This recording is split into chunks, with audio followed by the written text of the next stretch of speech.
So hello everyone, कैसे हैं आप सब लोग। तो स्वागत करता हूं मैं आप लोगों का हारेगा सहारा बाबा श्याम हमारा की पहली सीरीज के अंदर, हमारे चैनल की पहली सीरीज जिसका नाम है हारेगा सहारा। सीरीज का पहला डे, पहला लेक्चर, चैप्टर बिजनेस से चालू करने वाले हैं। 3 दिन बिजनेस, 3 दिन इंग्लिश। 31 जनवरी को आपका इंग्लिश का सिलेबस और 31 दिसंबर को आपका बिजनेस का सिलेबस विद रिवीजन। ऐसा नहीं कि मैं सिर्फ सिलेबस, उसके बाद रिवीजन कब करेंगे, तो विद चैप्टर के हाथों हाथ रिवीजन, हाथों हाथ केस स्टडीज, हाथों हाथ पीवाईक्यूज, सारी चीजें एक साथ। और आज पहला लेक्चर है, अपनी अटेंडेंस मार्क करवा देना कमेंट सेक्शन के अंदर, ताकि मुझे भी पता चल जाए कौन कौन से स्टूडेंट्स हैं, मैं इनकी लिस्ट बनाऊं और मैं आप लोगों के साथ कनेक्टेड रहूं, ताकि हमें भी पता चले कि आपकी स्टडीज में मैं किस तरीके से मदद कर पाऊं। नोट्स आपको पता है कहां से मिलने हैं, बताया था मैंने, टेलीग्राम चैनल है आनंद मूल्य इंस्टीट्यूशन के नाम से, जाइए वहां से नोट्स लीजिए फ्री ऑफ कॉस्ट। मैं एक पैसा चार्ज नहीं कर रहा। आज स्टार्ट करते हैं बिल्कुल मजेदार सीरीज जिसका नाम है हारेगा सहारा सीरीज।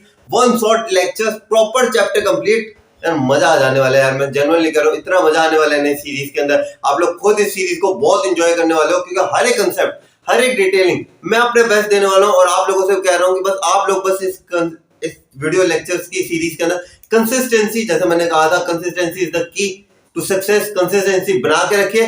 बस अब चालू करते हैं हारेगा सहारा बाबा श्याम हमारा, nature and significance of management. क्योंकि हम क्या कर रहे हैं, हमारी तैयारी जीत की कर रहे हैं। तो स्टार्ट करते हैं। आनंद मूल्य इंस्टीट्यूशन के अंदर मैं फिर से आप लोगों का हार्दिक स्वागत करता हूं। चैप्टर करने वाले हैं आज हम, chapter number 1, nature and significance of management. कौन सा कलर लें, ग्रीन ले लूं, ठीक है। तो nature and significance of management आपकी बुक 1 का सबसे पहला चैप्टर, जिसका नाम क्या है, nature and significance of management. अब सबसे पहली बात है, मैं बहुत वेरी बेसिक से स्टार्ट करवाने वाला हूं, वेरी बेसिक टू एडवांस तक का लेवल लेके जाऊंगा। ऐसे नहीं कि जो अभी तक कुछ ना पढ़ा, मैंने नाम ऐसे रखा था ना हारेगा सहारा। अभी हाफ ईयरली का रिजल्ट देख चुके आप लोग किस तरीके से रहा। कई लोग हारे, कई जीते भी, पर उस जीत के अंदर उस एक्सटेंट से नहीं जीते। मुझे पता है कोई जिस तरीके से होता है उस तरीके से हाफ ईयरली में नहीं जीत पाता उस तरीके से। स्कूल की टीचिंग के जो चेकिंग होती है वो थोड़ी टफ होती है, बहुत सारे रीजंस होते हैं, अभी तक हम मेंटली प्रिपेयर नहीं होते किस किस तरीके से पेपर देने हैं। लेकिन अब आप सब लोगों ने एक बार पेपर दिए, काफी लोग हारे, तो हार के जीतने की बात है। जिसने कुछ नहीं पढ़ा उसके लिए भी, जिसने बहुत कुछ पढ़ा है उसके लिए भी, क्योंकि मैं आपको ऐसे कंसेप्ट भी बताऊंगा जो आपने शायद ना पढ़े हुए हो। अगर पढ़े हुए हो अच्छी बात है, रिवीजन हो रही है आप लोगों की। चलिए शुरू करते हैं। तो nature and significance of management, इसके अंदर हम nature and significance of management को हम अच्छे से सीखने वाले हैं, कैसे कैसे हम आगे बढ़ेंगे इसके अंदर, ठीक है। तो सबसे पहले यार जो बात कर रहे हैं, हर एक चीज से पहले क्यों पूछने की आदत डालो। ये नेचर एंड सिग्निफिकेंस तो समझ में आ गया, हर एक चैप्टर से पहले ये लगता है, हर एक चैप्टर का पहला चैप्टर ये होता है, nature and significance of this, nature and significance of this. लेकिन यहाँ पे मेन वर्ड आता है मैनेजमेंट। ये मैनेजमेंट क्या चीज है बहुत। अब मैनेजमेंट हम क्या तो रहे, मैनेजमेंट ये चीज होती है, मैनेजमेंट परवेजिव होती है, कॉन्टिन्यूस होती है, ये होती है फलाना ढिमकाना, ये सारी चीज होती है। अरे होती क्या है मैनेजमेंट। तो मैनेजमेंट की एक डेफिनेशन मैं आप लोगों को बता रहा हूँ। ये जो लाइन्स है ना, इसे मैं एक वर्ड अभी बोल रहा हूँ, लास्ट के अंदर जब एग्जाम टाइम्स आएंगे मैं एक वर्ड बोलूंगा आपको, उस टाइम बताऊंगा ये लाइंस का। मैं अभी महत्व के बता रहा हूँ, इंट्रोडक्टरी लाइंस का, उनका महत्व मैं लास्ट के अंदर बताऊंगा, ठीक है। जब हम स्ट्रेटेजी, अभी बस कंसेप्ट पे फोकस करो, अभी एग्जाम प्रेजेंटेशन पे बचाओ। पीवाईक्यूज की वीडियोस करवाऊंगा ना, सारी चीजें तैयार है यार, आप बस फिक्र मत करो। मेरी वीडियोस रेगुलर आने वाली है, आप लोग रेगुलर आने वाले हो। कमेंट सेक्शन के अंदर अपनी अटेंडेंस लिख देना कि सर प्रेजेंट आ जाऊं, ठीक है। ओके, तो मैनेजमेंट होती क्या है यार, तो ये आपकी पहली इंट्रोडक्टरी लाइन के अंदर मैंने इसका मतलब दे दिया। मैनेजमेंट क्या होती है, आपने कभी स्कूल है, school management have decided this. School management, अरे स्कूल में भी मैनेजमेंट होती है, हाँ होती है। Business management have decided this, हमारी इस अथॉरिटी की मैनेजमेंट ने ये चीज डिसाइड करी है। अरे एक चीज बताओ यार, ये क्या है कि ये मैनेजमेंट तो हर चीज डिसाइड करी है, हर चीज उसके अनुकूल हो रही है। तो मैनेजमेंट क्या होता है, तो देखो, management is the art of knowing. Management क्या कला है, मैनेजमेंट क्या कला है इस चीज को जानने की। यार मैं मेरे मैन, मतलब हस्बैंड नहीं, we are not saying of the husband, man here means employees, okay. Management is the art of knowing what you want your man. Man यहाँ पे किस चीज को रेफर कर रहा है, आपके एम्प्लॉयज को। किसे रेफर कर रहा है, आपके एम्प्लॉयज को, कि मेरे अंदर जितने भी लोग काम कर रहे हैं। Management is the art of knowing what you want your man to do, कि मैं मेरे एम्प्लॉयज से क्या काम करवाना चाहता हूँ। अब एक चीज बोलो, मैंने आपके टीचर, जैसे I am the principle of your school, मैंने आपके टीचर से कहा कि देखिए बॉस, आप सब लोगों को क्या करना है, 12 चैप्टर्स हैं बिजनेस स्टडीज के, कवर करवा दो, ठीक है। और वो कहते हैं ठीक है सर हम कवर करवा देंगे। अब मैं पहले दिन मैं एक क्लासरूम में गया, मैंने कहा क्या हाल चल रहा है, मैं एकदम साल के एंड के अंदर गया, मैंने कहा क्या हाल चल रहा है। वो कहते सर अभी तक तो 3 ही चैप्टर करवाए मैंने कहा 3 चैप्टर ही क्यों करवाए आपने। कहते सर आपने तो कहा था चैप्टर कवर, मतलब सिलेबस करवाओ, आपने ये थोड़ी ना बताया था कि काम किस हिसाब से करवाना है, कि 12 महीने में सिलेबस कवर करवाना है। मैं तो 36 महीनों में करवाने वाली थी। ये भी हो सकता है मैं दूसरी क्लासरूम में गया, मैंने कहा क्या हुआ, कहते सिलेबस अभी कंप्लीट हुआ, रिवीजन नहीं हुई। मैंने कहा क्यों नहीं? सर आपने थोड़ी ना बताया था, मैं तीसरे क्लास में, रिवीजन हो चुके, चैप्टर ही नहीं करे हुए ढंग से, क्वालिटी नहीं है। समझ लो मैं अलग अलग किसी से समझाना क्या चाहता हूँ आप लोगों को, मैनेजमेंट होती क्या चीज है। मैनेजमेंट ये चीज है कि जिसके अंदर आप ये समझते हो कि आपको काम तो करवाना है एम्प्लॉय से, लेकिन ऐसे करवा दोगे जो काम करने दो नहीं, क्वालिटी देखोगे, क्वांटिटी देखोगे कि काम किस तरीके से हो रहा है, किस प्रकार का काम हो रहा है, किस कॉस्ट क्या लग रही है मेरी। अगर मैं किसी चीज के ऊपर कॉस्ट कर आता हूँ, किसी भी चीज के ऊपर एक्सपेंड नहीं कर रहा हूँ, उस चीज के ऊपर मेरा कितना खर्चा आ रहा है ये भी तो देखूंगा मैं। Of a men to do, okay, management is the art of knowing what you want your men to do, कि आप अपने एम्प्लॉय से क्या काम करवाना चाहते हैं, देन सीइंग दैट, और ये चीज भी देखना दैट वेदर कि वो ये काम को अपने बेस्ट वे में, बेस्ट मतलब वो अपना 110% लगा रहे हैं, एंड चीपेस्ट वे। या बिजनेस की बात करो ना, आपने क्लास 11th के अंदर अकाउंटेंसी पढ़ी होगी, P&L, डेबिट और क्रेडिट साइड इक्वल होती है ना, होती है। अब एक चीज बताओ यार, अगर जो चीपेस्ट वे में नहीं करते, आप अगर क्या करते हो, एक्सपेंसेस बढ़ाते जाते हो। अब जितना जितना आप एक्सपेंसेस, ये पता है स्विंग की तरह होता है, झूला होता है ना, ऐसे आप जितना अपने एक्सपेंसेस बढ़ाओगे आपकी इनकम क्या होती जाएगी, उतनी कम होती जाएगी। ऐसा थोड़ी ना होता है एक्सपेंसेस बढ़ा रहे हो इनकम बढ़ा रहे हो, ऐसे नहीं होता। एक्सपेंसेस बढ़ाओगे इनकम कम होती जाएगी। अब भैया इनकम कम होगी जाएगी तो आपने क्लास 11th के पहले चैप्टर में पढ़ा हुआ है कि बॉस अगर इनकम कम होने लग पड़ी boss, you will not be able to survive in the competition market for a long period of time. पढ़ी थी ना, ये सेम लाइनें थी कि आप कंपटीशन मार्केट में लंबे समय तक सर्वाइव नहीं कर पाओगे। तो इसलिए आपको अपना काम बेस्ट वे में, यानी कि बेस्ट क्वालिटी करवानी है और चीपेस्ट वे में करवाने हैं। चीपेस्ट वे यानी कि ऐसा नहीं कि बिल्कुल सस्ते में, जितना बनता है उतना ही, ना ज्यादा ना कुछ कम, यानी कि बेस्ट वे के अंदर कट जाए हम लोग। जैसे मान लीजिए आपके जो पेरेंट्स हैं उन्होंने आपका घर बनवाया है, तो अपने हिसाब से तो उन्होंने अपना बेस्ट करा है और चीपेस्ट वे में करवाया। चीपेस्ट वे यानी कि ऐसा थोड़ी ना किसी ने मांगे भाई कितने रुपए, जितना मांगते उतने दे दें, थोड़ी बार्गेनिंग करी है। जो भी आपके ठेकेदार थे उन सब लोगों से थोड़ी बार्गेनिंग हुई, जितने भी इलेक्ट्रीशियंस हैं उनके साथ थोड़ी बार्गेनिंग करके चीपेस्ट वे में काम करवाया, वो भी मैनेजमेंट है। ठीक है, तो आई होप मेरे जितने भी एग्जांपल क्लासरूम सारे सिनेरियो से आप समझ गए होंगे कि मैनेजमेंट क्या चीज होती है। इतनी बात अगर दिमाग में बैठ गई ना तब तो वो कोई चिंता नहीं है। ठीक है, मैनेजमेंट का मतलब समझ आ गया ना, बस हमें वही चाहिए। आगे देखते हैं हम लोग कि मैनेजमेंट क्या चीज क्या होती है बॉस। कि मैनेजमेंट का, सर आपने अभी तो बताया कि management is a science, art या प्रोफेशन, ये क्वेश्चन हमारे मन में आ रहा है, पर मैनेजमेंट को आपने डेफिनेशन के अंदर आर्ट बताया, हम कैसे मान लें, है ना सर। साइंस भी होती है, कॉमर्स भी होती है, आर्ट्स भी होती है, हम कैसे माने। मैंने कहा ठीक है, तो मैंने कहा कुछ थ्योरीज ड्राइव करता हूँ। जैसे अपने क्लास 10th के अंदर चैप्टर नंबर 5 के अंदर होता था, ये रदरफोर्ड की थ्योरी आ गई, वो गोल्ड को ऐसे पीट के कुछ ऐसे बहुत सारे एक्सपेरिमेंट थे। देखो मुझे साइंस बिल्कुल नहीं पसंद थी, मैं बस बता रहा हूँ, बस पास होने की जितनी पड़ी थी हम लोगों ने, जितने में पास हो गए उतने में बढ़िया। ठीक है, मार पीट के कुछ ऐसी सीट्स ही बनवाना, ऐसे कुछ फलाना ढिमकाना, चीजें करना, बहुत सारी चीजें हुई थी, है ना। तो वही चीज मैं आप लोगों के साथ अब डिस्कस करने वाला हूँ कि अब मैनेजमेंट क्या है, मैनेजमेंट क्या साइंस है, आर्ट है या प्रोफेशन है। तो मैं इस चीज के आपको बताने वाला हूँ कि अब हम इसके बारे में थ्योरीज ड्राइव करेंगे। क्या मैनेजमेंट साइंस है, अगर है तो किन पैरामीटर्स के ऊपर ये एप्लीकेबल है, किन पैरामीटर्स पे एप्लीकेबल नहीं है। आर्ट है तो किन पैरामीटर्स पे, किन पैरामीटर्स पे नहीं है। प्रोफेशन है तो किस पैरामीटर्स पे, किस पैरामीटर्स पे नहीं है। उसके बाद फाइनल हम क्या करेंगे, एक कंक्लूजन निकालेंगे। तो अब हम एक सफर में निकलते हैं, जिस सफर के अंदर हम पता करेंगे क्या मैनेजमेंट एक साइंस है, आर्ट है या प्रोफेशन है। अब थोड़ा एग्जाम पॉइंट ऑफ व्यू से भी सुन लो, अगर साइंस के लिए आता है तो ये 3 नंबर का आएगा, आर्ट के लिए भी 3 नंबर का, प्रोफेशन के लिए इसे इग्नोर मत कर देना, ये तीनों 3-3 नंबर, ये ज्यादा से ज्यादा 4 नंबर में आ सकता है। ये 4 नंबर के अंदर आ सकता है, इससे ज्यादा ऐसे ध्यान मत देना। लेकिन एक चीज बताऊं, प्रोफेशन को काफी बच्चे इग्नोर करते हैं। आता बहुत बार है यार, प्रोफेशन बहुत बार आता है, आर्ट बहुत बार आता है। ठीक है, it depend on the paper का लेवल क्या। अगर पेपर का लेवल थोड़ा बहुत टिपिकल रखना चाहेंगे तो साइंस और प्रोफेशन में से किसी को देंगे। अगर पेपर का लेवल वो सोखा रखना चाहेंगे तो वो आर्ट देंगे। ठीक है, अभी डिस्कस करते हैं क्या क्या किस किस हिसाब से हमारे लिए, तो ना कुछ सोखा ना कुछ ओखा। ठीक है, चलो अब सबसे पहले मैनेजमेंट एज ए साइंस। एक चीज बताओ, अब काफी बच्चों को मन में आ रहा है सर मैनेजमेंट तो हमें पता चल गया क्या है, सर ये साइंस क्या चीज होती है। साइंस तो छोड़ दी हम लोगों ने, हम तो कॉमर्स वाले, हमने तो छोड़ दी साइंस। अब साइंस क्या होती है वो मैं यार, चलो मुझे भी थोड़ी साइंस के बारे में कम नॉलेज है यार। एक काम करते हैं, अपने दोनों मिलकर ना कुछ पार्टनरशिप के बारे में सोचते हैं। आपको ग्रेविटी पता है क्या होती है? ग्रेविटी थोड़े बहुत याद है, ग्रेविटी तो पता है, वो ऊपर से कोई भी चीज ऊपर जाएगी नीचे आएगी, वो उसके बेचारे के सर पे गलती से एप्पल गिर गया था, हमारी परेशानियां बढ़ाने के लिए, ठीक है। वो एप्पल गिर गया था। ग्रेविटी को, आपको ग्रेविटी पता है, हम इसे साइंस की तरह समझेंगे, ठीक है।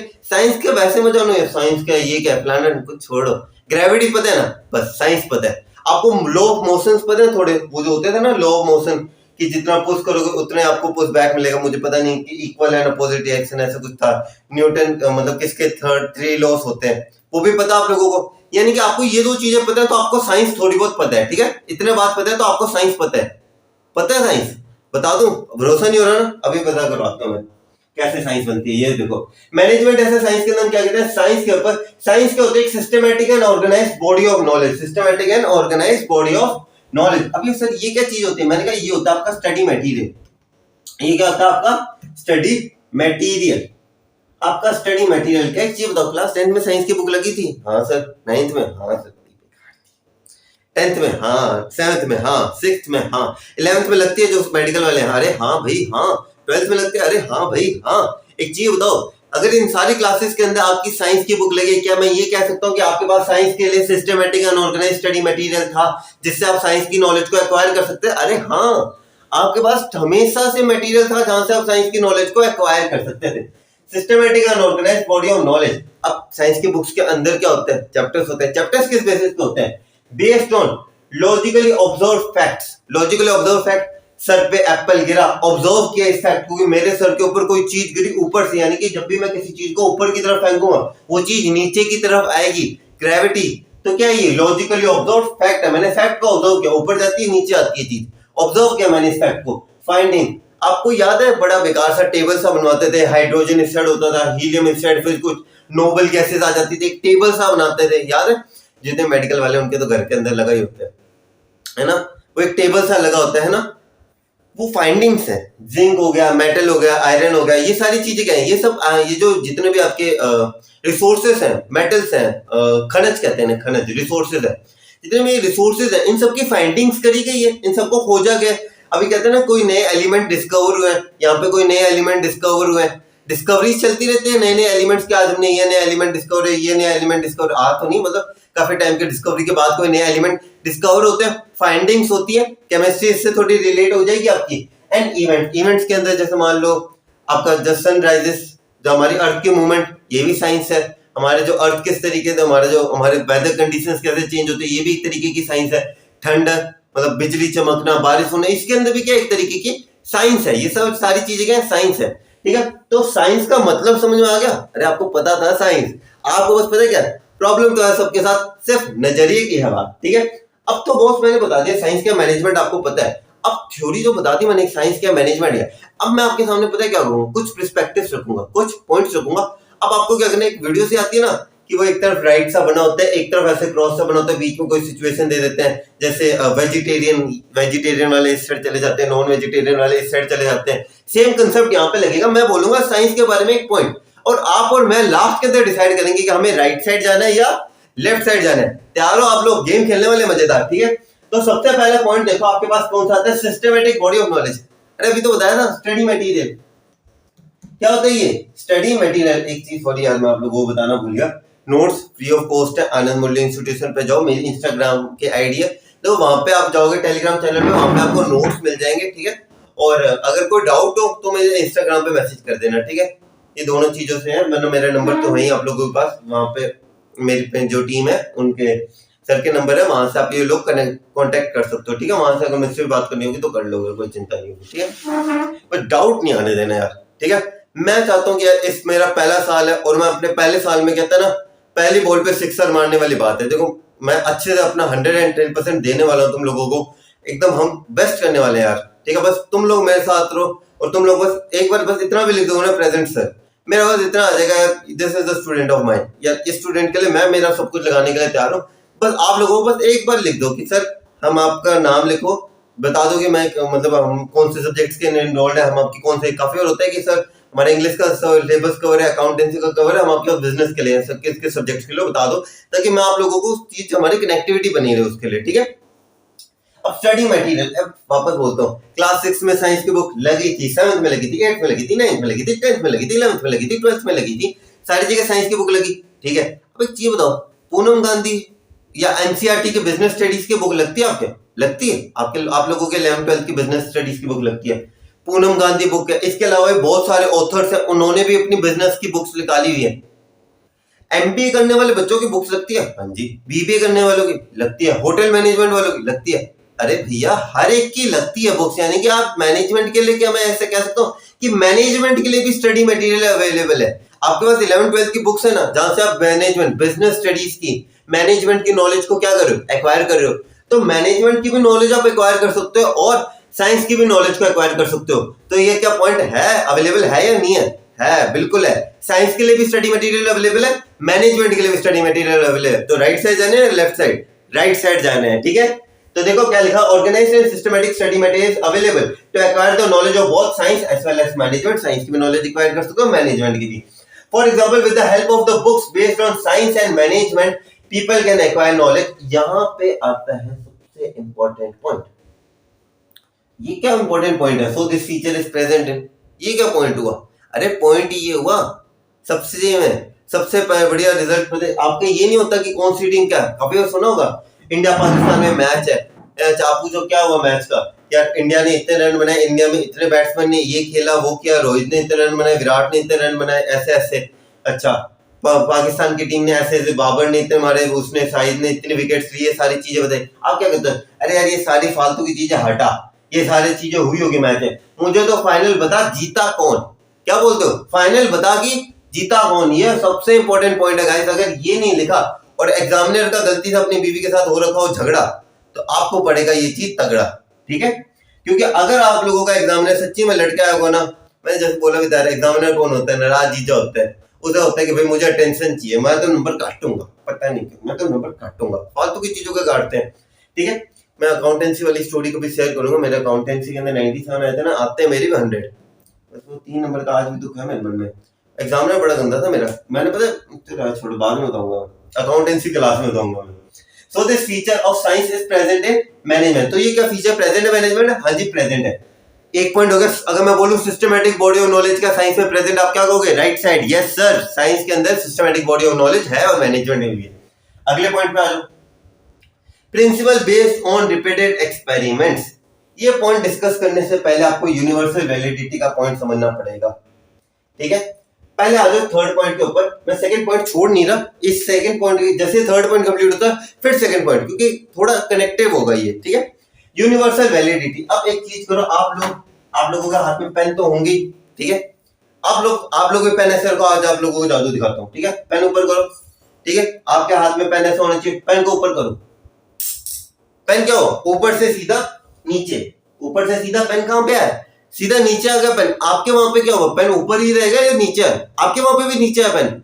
अच्छा मतलब अच्छा ठीक है, आप वालों के आपके भी नीचे है, आप वालों के सबने जिन्होंने भी पेन ऊपर उछाला उनका पेन क्या हुआ? नीचे आए, यानी कि सारी जगह के ग्रेविटी लगी। हाँ जी सर, ग्रेविटी क्या है? साइंस है, एक तरीके से हम साइंस मान सकते हैं। तो हम क्या कहते हैं? यूनिवर्सल वैलिडिटी, जो हर जगह एप्लीकेबल हो। अब एक चीज थोड़ा सा इंटरेस्ट बना दूं, थोड़ा थर्ड लेक्चर के लिए। आज तो जैसे गांधी जयंती, हैप्पी गांधी जयंती। आज तो जैसे गांधी जयंती है, 2 अक्टूबर है। फोर्थ अक्टूबर को मैं एमसीक्यूज करवाऊंगा ना, एक वर्ड डालूंगा मैं, समझना क्या वर्ड होगा। Universal validity and applicability. क्या मतलब हुआ? Validity, applicability. थोड़ा सर्च करो, सर्च नहीं, थोड़ा इसके लिए सस्पेंस बना के रखो, थर्ड लेक्चर के अंदर बताऊंगा, यहाँ पे मजा आता है, ठीक है। यूनिवर्सल, अब पहले वैलिडिटी का मतलब बता दो। वैलिडिटी मतलब हर जगह वैलिड हो, ठीक है, हर जगह लगता हो। ग्रेविटी आपके वहां पे भी लगी, मेरे यहाँ पे भी लगी, इनके यहाँ पे भी लगी, इनके यहाँ पे भी लगी, हर जगह ग्रेविटी लगती है। लेकिन अब मैं बात करूं कि बॉस, क्या मैनेजमेंट के प्रिंसिपल हर जगह लगते हैं? नहीं लगते हर जगह, लेकिन क्या वो सेम रिजल्ट देंगे? नहीं। यहाँ पे तो आती है बॉस गड़बड़। जैसे अमेरिका के अंदर और यहाँ पे एक बार मैं रिलायंस गया था, यहाँ पे हमारे एक मॉल है, Reliance mall, Riddhi Siddhi mall, sorry Riddhi Siddhi mall के अंदर मैं फूड कोर्ट के अंदर गया, वहां पे हर जगह लिखा होता है self service, self service, self service, self service. एक तरीके के हम कह सकते हैं कि मैनेजमेंट का तरीका उनका, कि हम लोग खाना बनाते हैं, सेल्फ सर्विस, आपको खुद ही लेके आना पड़ेगा, ठीक है। अब मैंने काफी चीजें ये देखी, मैंने वहां पे बैठा कि उन्होंने कंसेप्ट है, बेसिकली देखा जाए हमारे ये जो अमेरिका के अंदर भी ये कंसेप्ट लगता है सेल्फ सर्विस का, कि वो क्या करते हैं, ऑर्डर बना देते हैं, रख देते हैं काउंटर नंबर, वो जो पर्सन आता है वो लेके चला जाते हैं, सेल्फ सर्विस का। अमेरिका के लोगों को वहां पे कोई दिक्कत नहीं होती, इससे कोई दिक्कत नहीं होती। अमेरिका के पर्सन है यार, चल रहा है, ठीक है, कर लेंगे। इंडियन लोगों को क्या होता है? भाई मैं पीसा दिया, हमने पैसे दिए भाई, अठे रख के जानो पड़सी खाना। क्यों, हम ढाबे वाले लोग हैं। हम लोगों क्या होता है, ढाबे वाला आएगा, खाना रख के जाएगा, एक छोटू नाम का बच्चा होगा जो पानी के अंदर ग्लास भरेगा। हमारी ऐसी होते हैं, हम लोग ये सोचते हैं कि ये हुआ। अब वहां पे सेल्फ सर्विस 2-3 जने ऐसे कहते हैं, भैया ऐसे थोड़ी ना, टेबल पे खाना रख के जा, ऐसे थोड़ी ना। काफी लोगों को होता है। अब देखो यार, अमेरिका और इंडिया दोनों ने दो जगह सेम प्रिंसिपल अप्लाई किया। किसका, सेल्फ सर्विस का। मैनेजमेंट का प्रिंसिपल है सेल्फ सर्विस, एक तरीके से उन्होंने मैनेजमेंट का तरीका देखा। एक जगह तो ये प्रिंसिपल बहुत सही गया अमेरिका के अंदर, दूसरी जगह प्रिंसिपल क्या हुआ, फेल हो गया। कि भाई वो कहते हैं, भाई हमारे कस्टमर हमारे साथ लड़ने लग पड़े, हमने सोचा ये कंसेप्ट छोड़ो, हम खुद ही लेके आएंगे। ये पता है किस पे डिपेंड किया, आप जहां पे धंधा करो उस वहां के लोग किस तरीके के हैं। जैसा कि मैं अमेरिका के लोगों की बात करूं, अमेरिका के लोगों के अंदर कोई मतलब आप देखोगे उन्हें काम की शर्म नहीं आती। इंडिया के अंदर सबसे बड़ा रोग क्या कहेंगे लोग, ये होता है कि काम की शर्म आ जाती है। अरे यार तू ऐसा क्यों काम कर रहा है। मैं भी जब ये चालू कर रहा था, मुझे भी काफी लोग कहते हैं यार तू सही है पढ़ने में, इतना बढ़िया है, ऐसे तू क्यों, तू सीए सारी चीजों में जाना, टीचिंग क्यों कर रहा है। जो मन होता है ना, और जब आप ये चीजें करते हो, टीचर है। बहुत सारे लोग ऐसे हैं जो ऐसे करते हैं, पर कोई बात नहीं, लोगों का काम है कहना। वहां पे अमेरिका में लोगों को शर्म नहीं आती, लोग वहां पे 18 में निकाल देते हैं, कहते भाई 18 के हुए अब जाओ खुद काम धंधा करो सारे, अब हमें कोई मतलब नहीं है। हमारे इंडिया के अंदर क्या होता है, 25-26 तक बच्चा पढ़ रहा होता है, अगर एमबीबीएस करे तो 10 साल की उसकी पढ़ाई, वो पढ़ते रहते हैं, वो खुद कमाता ही नहीं है, वो बस तब तक माँ बाप के पैसे में पढ़ रहा होता है। तो ये थोड़ी सी है कि अब देखो अलग अलग जगह अलग अलग प्रिंसिपल, वहां के लोग थोड़े इस चीजों के अंदर, वहां के लोगों को छोटे मोटे काम करने में शर्म नहीं आती। यहाँ पे ऐसा होता है, यहाँ पे बहुत शर्म आ जाती है, ठीक है। वहां पे यहाँ वो जो लोग कनाडा जाते हैं, वहां पे भले ही दूसरों के होटल्स के अंदर झाड़ू पोछा कर लेंगे, यहाँ पे अगर खुद का होटल खोल ले तो वहां पे गलती से झाड़ू का हाथ भी ना लगे। अलग अलग प्रिंसिपल्स हैं। तो कैसे मैं एक चीज कह सकता हूँ कि साइंस के प्रिंसिपल तो हर जगह लगेंगे, लेकिन मैनेजमेंट के प्रिंसिपल लगेंगे हर जगह, लेकिन रिजल्ट सेम नहीं देंगे। अब एक चीज बताओ, अब से इसमें क्या बात होगी, ये क्या बात हुई, मैंने कहा ग्रेविटी का एग्जांपल दिया, ग्रेविटी आपके वहां पे भी लगी, मेरे यहाँ पे भी लगी, और सेम रिजल्ट मिला हम लोगों को। लेकिन यहाँ पे बात समझने वाली है कि मैनेजमेंट के प्रिंसिपल मैंने दोनों जगह लगाए, लगे दोनों जगह, लेकिन एक जगह सक्सेस था तो दूसरी जगह फेलियर था। तो हम क्या कह सकते हैं कि यूनिवर्सल वैलिडिटी का पॉइंट हमारे पास प्रेजेंट नहीं है। Scientific principle have universal validity, that is they are applicable everywhere. For example, gravity is a universal phenomenon that is applied everywhere. But the same principle of management might not be applicable in the same way in management. Same way के अंदर management के अंदर इसे नहीं कर सकते, ठीक है। जैसे एक और एग्जांपल ले लो आप, 3 साबुन पे 1 साबुन मुफ्त, है ना। अब काफी लोगों को, अब काफी सेगमेंट्स के लिए तो बहुत अच्छा रहेगा अगर लोकल, अगर हम किसी दूसरे स्लम एरिया के अंदर चले जाएं। अगर मैं वहां पे ग्रिफिन गुड्स की बात करूं, मैं वहां पे ग्रिफिन गुड्स की एक शॉप खोलता हूं, ग्रिफिन मतलब चीप क्वालिटी गुड्स, मैं वहां पे खोलता हूं तो अच्छी खासी चलेगी। लेकिन वही मैं अगर वहां पे बैंड्रा या ऐसी किसी अमीरों वाली जगह पे मैं ग्रिफिन गुड्स की खोलता हूं, चलेगी नहीं चलेगी यार, ठीक है। सो this feature is not present in management, तो ये फीचर प्रेजेंट नहीं है मैनेजमेंट के अंदर। यहां तक डाउट है किसी को, ठीक है, किसी के मन में कोई गिला शिकवा हो तो कमेंट सेक्शन के अंदर लिख देना, ठीक है, और मैं गारंटी देता हूं सॉल्व करूंगा। अब आधी बात यहाँ पे कर ली, दूसरे पॉइंट के अंदर बाकी के आधी बात करते हैं। Principle based on repeated experiments, principle किस चीज पे बेस्ड होते हैं, रिपीटेड एक्सपेरिमेंट्स के ऊपर। किस तरीके से यार बता देता हूँ, मैंने अभी देखा। अब एक चीज बताओ यार, वैल्यू अगर मैं आपको एक चीज देता हूँ, आप एक मैथमेटिशियन हो, मैं एक मैथमेटिशियन हूँ, ठीक है। अपने दोनों पता क्या करते हैं, आपने और मैंने मिलके कहा कि यार आप अपने दोनों एक चीज की खोज करते हैं, ठीक है। जैसे हम लोगों ने कार्बन की खोज करनी थी, किसकी खोज करनी थी अपने को, कार्बन की, ठीक है। अब आपने कार्बन की कुछ प्रॉपर्टीज निकाली, मैंने कुछ प्रॉपर्टीज निकाली, हम दोनों ने अपनी प्रॉपर्टीज को टेस्ट किया कि अच्छा मेरी वाली प्रॉपर्टीज क्या तेरी वाली प्रॉपर्टी से मैच हो रही है, तेरी वाली मेरे साथ मैच हो रही है या नहीं हो रही। हमने अलग अलग चीजें करी, या आप इसे कह सकते हो हमने एक फॉर्मूला निकाला, इनके भी फॉर्मूला होते हैं कुछ, ठीक है। मैं थोड़ा श्योर नहीं इनके बारे में कि फॉर्मूला होते हैं नहीं होते, कुछ और कुछ थोड़े बहुत तो चीजें होती हैं। कुछ फॉर्मूला जैसे अल्कोहल का होता है ना, C6H12O6, ये होता है शायद। तो this happen when a commerce teacher teach science, okay. हम ऊपर ही देखते रह जाते हैं क्या होता है क्या नहीं होता, ठीक है। मैं साइंस मुझे बिल्कुल पसंद नहीं है। तो जैसे वो होता है फॉर्मूला निकाला, है ना।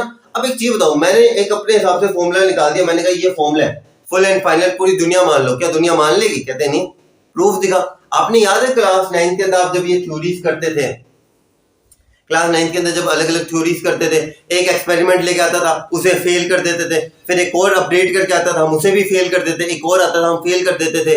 फेल क्यों करती थी दुनिया, क्योंकि आपको प्रिंसिपल जो बनाए जाते थे ना, वो बनाए जाते थे कि भैया तुम्हारा जो प्रिंसिपल है ना एकदम एक्यूरेट होना चाहिए। क्या होना चाहिए, एकदम एक्यूरेट होना चाहिए, यानी कि अब उस पर्सन को अपने प्रिंसिपल को एक्यूरेट करने के लिए क्या करना पड़ता था, अलग अलग बार एक्सपेरिमेंट करने पड़ते थे कि अच्छा मेरी ये प्रॉपर्टी यहाँ पे अप्लाई हो रही है क्या, इस केस के अंदर अच्छा यहाँ पे भी अप्लाई हो रही है, इस केस में अप्लाई हो रही है, इस केस में अप्लाई हो रही है। क्या करते थे वो अपनी प्रॉपर्टी को सही बनवाने के लिए अलग अलग केसेस में टेस्ट करते थे ताकि उन्हें पता चल सके अपनी प्रॉपर्टीज के बारे में ज्यादा। सिमिलरली मैनेजमेंट के भी जो प्रिंसिपल्स होते हैं, जो आप चैप्टर नंबर 2 के अंदर पढ़ोगे, जितने भी मैनेजमेंट के प्रिंसिपल्स होते हैं उन सभी प्रिंसिपल्स को ऐसे नहीं होता आज सुबह उठे वो आज दिन चढ़िया हमने एक काम कर रहा, ऐसे नहीं होता कि दिन चढ़े देखा कि यार बढ़िया यार डिवीजन ऑफ वर्क एक नया प्रिंसिपल निकालते हैं, ऐसे करते हैं ना। रिपीटेड एक्सपेरिमेंट्स होते हैं, अलग अलग ऑब्जर्व किया होता है कि अच्छा यहाँ पे ये चीज चल रही है, यहाँ पे ये चीज चल रही है, यहाँ पे इस तरीके से यहाँ पे प्रिंसिपल काम कर रहा है, यहाँ पे प्रिंसिपल नहीं काम कर रहा है, यहाँ पे काम कर रहा है, ये इन्होंने भी क्या किया अलग अलग जगह चेक किया।